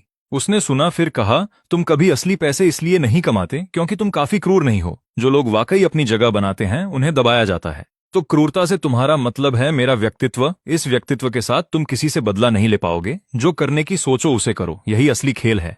जो चाहते हो उसे ढूंढो, उसे कर डालो, उसे खत्म करो। तुम्हारे पास अब कोई असली बाधा नहीं बची है। तुम बस उनका पीछा करना पसंद करते हो। घर के पूरे रास्ते मेरा दिमाग विचारों से भरा था। जब मैं वापस पहुंचा, आइरिस दरवाजे के फ्रेम पर एक नन्ही बिल्ली की तरह लटकी मेरा इंतजार कर रही थी। उसके बाद उसका कौशल तेजी से बढ़ता गया और मैं अपने काम और कंटेंट में लगा रहा। पर सब कुछ सहज नहीं रहा। एक सुबह मुझे खांसी के झटकों के साथ जगाया गया। मेरा पूरा शरीर तप रहा था। आइरिस पूरी रात नहीं सोई थी। वह बार बार गीले कपड़े से मेरा माथा पोंछती रही। क्या चीज मुझे और भी हैरान कर गई, उसने चुपचाप मेरा फोन उठाया और लीना को मैसेज करके मेरी बीमारी की सूचना दी। मुझे माफ करना, मुझे तुम्हारे लिए वो कॉल नहीं करनी चाहिए थी। इसे एक सौदे की तरह समझो। मेरे लिए फैसला करने के हक के बदले मेरी देखभाल करते हुए तुम्हारी पूरी रात। क्या यह उचित है? मुझे तुम्हारे लिए वो कॉल नहीं करनी चाहिए थी। इसे एक सौदे की तरह समझो। मेरे लिए फैसला करने के हक के बदले मेरी देखभाल करते हुए तुम्हारी पूरी रात। क्या यह उचित है? तुम पूरी रात जागकर मेरी देखभाल करती रही। क्या तुम हमेशा ऐसा ही करती हो? वह मुस्कुराई। फिर वह स्क्रैम्बल एग्स लेकर आई। यह पहली डिश थी जो उसने अपने दम पर बनाई थी। थोड़ी सी गहरी, सोया सॉस की कुछ कुछ बूंदों के साथ, पर आश्चर्यजनक रूप से अच्छी। क्या यह वाकई अच्छी है? खुद चक्कर पता कर लो। आइरिस ने सावधानी से एक निवाला लिया। उसका चेहरा ढीला पड़ गया। फिर उसके पूरे शरीर का तनाव खत्म हो गया। ठीक होने के बाद मैंने आइरिस को रिहैब एक्सरसाइज करानी शुरू की। वह डरी हुई थी, लेकिन उसने दांत भींचे और डटी रही। एक दिन बर्फ गिरी। मैं उसे बाहर बर्फ में खेलने के लिए ले गया। उसने बर्फ में छोटे छेद किए, 2 स्नोमैन बनाए और साथ में फोटो खिंचवाने की जिद की।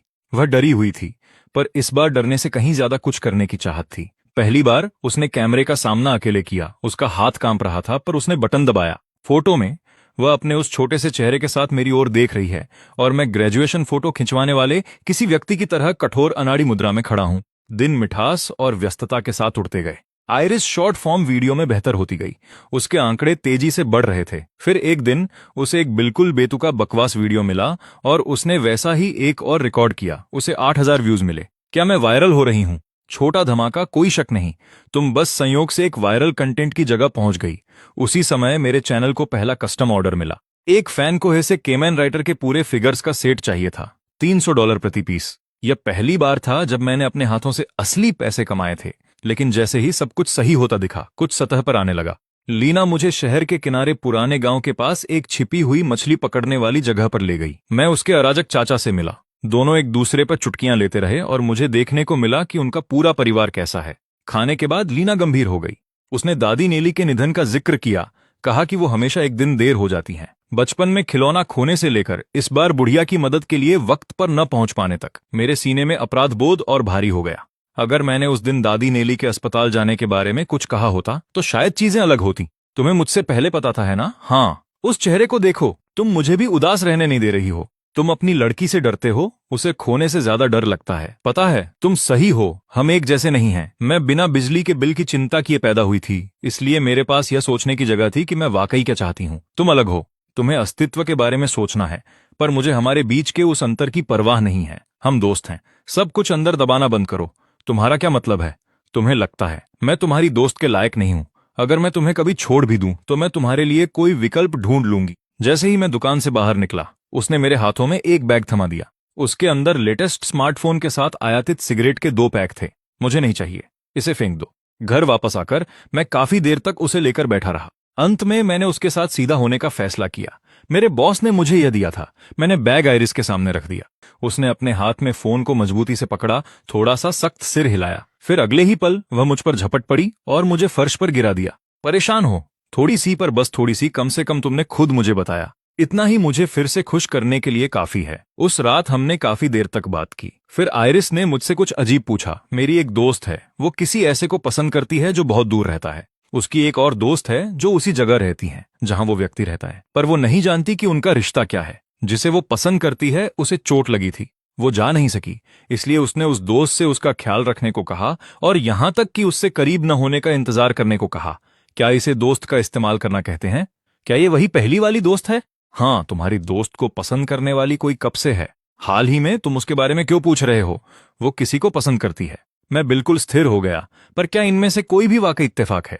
अंत में मैंने और आगे न बढ़ने का फैसला किया, क्योंकि सच्चाई चाहे जो भी हो, नतीजा वही है।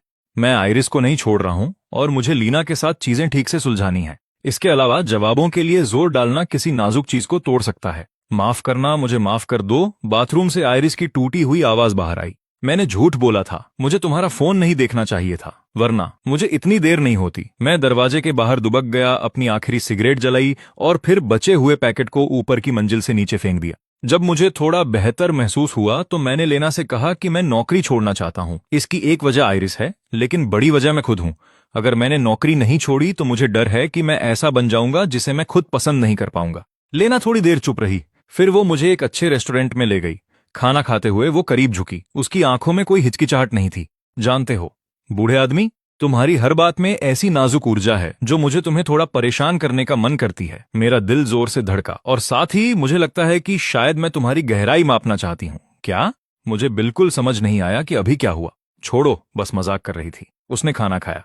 वो बिजली की गति से अपने सामान्य आलसी मूड में वापस आ गई। कार में वापस आते ही वो अपने फोन की स्क्रीन को घूरने लगी। उसकी भौहें जैसे जैसे देखती गई और सिकुड़ती गईं। रुको, ये दोनों, ये एक ही सांचे से बने क्यों लगते हैं?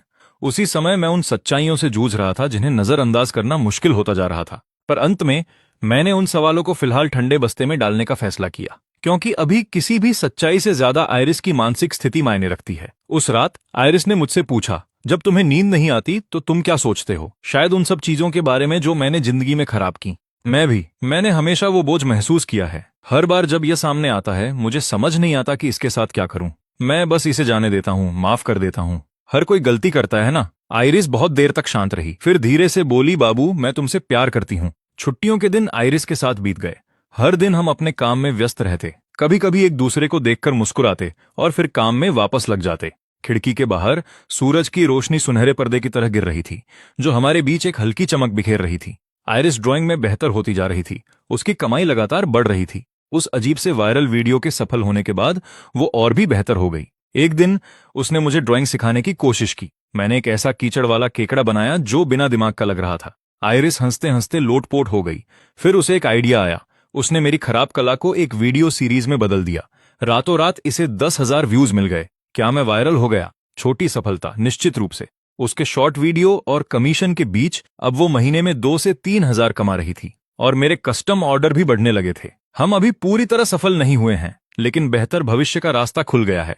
नोआ, आयरिस बुदबुदाई, सो जाओ। हम कभी शादी करेंगे, है ना? बिल्कुल, जब तक तुम बहुत ज्यादा आत्मविश्वासी होकर मुझे नहीं छोड़ दोगे। मैं नहीं छोड़ूंगी। मैं सिर्फ तुम्हें चाहती हूँ। तुम्हारा साथ काफी है। तुम सबसे अलग हो, सिर्फ तुमने मुझे मेरे सबसे बुरे वक्त में ढूंढा। तुमने मेरा ख्याल रखा। मेरे लिए तुम सबसे अच्छे हो। मैं इस मामले में बहुत लालची हूँ, बहुत ज्यादा लालची। क्या तुम अच्छे खाने के लिए भाग जाओगे? मैं तो नहीं जाऊंगी। जैसे मैंने तुम्हें ढूंढा, एक बार तुम मिल गए तो बस अब कोई और नहीं। यही बात है। मैं भी नहीं जाऊंगा। बाहर बर्फ और भारी हो रही थी, लेकिन मेरी बाहों में गर्माहट बिल्कुल सही थी। आयरिस ने मेरे हाथ के चारों ओर खुद को लपेट लिया। उसकी आवाज धीमी और नींद से भरी थी। नोआ, जब मैं चल सकूंगी तो मैं तुम्हें हर जगह घसीट कर ले जाऊंगी। क्या तुम मुझसे बोर नहीं होगी? कभी नहीं। जब मैं चल सकूंगी तो क्या मैं काम के बाद तुम्हारा इंतजार करने खुद नीचे आ सकती हूँ? जब चाहो आ जाना। क्या होगा अगर ये तुम्हारी वर्कप्लेस हो? वहां भी आऊंगी। जब मैं चल सकूंगी तो क्या तुम मुझे और ज्यादा पसंद करोगे? तुम्हें जो पसंद है मैं हमेशा वही पसंद करूंगा। तो मैं अपने पैरों का इलाज करवाना चाहती हूँ। क्या ये ठीक है? हाँ,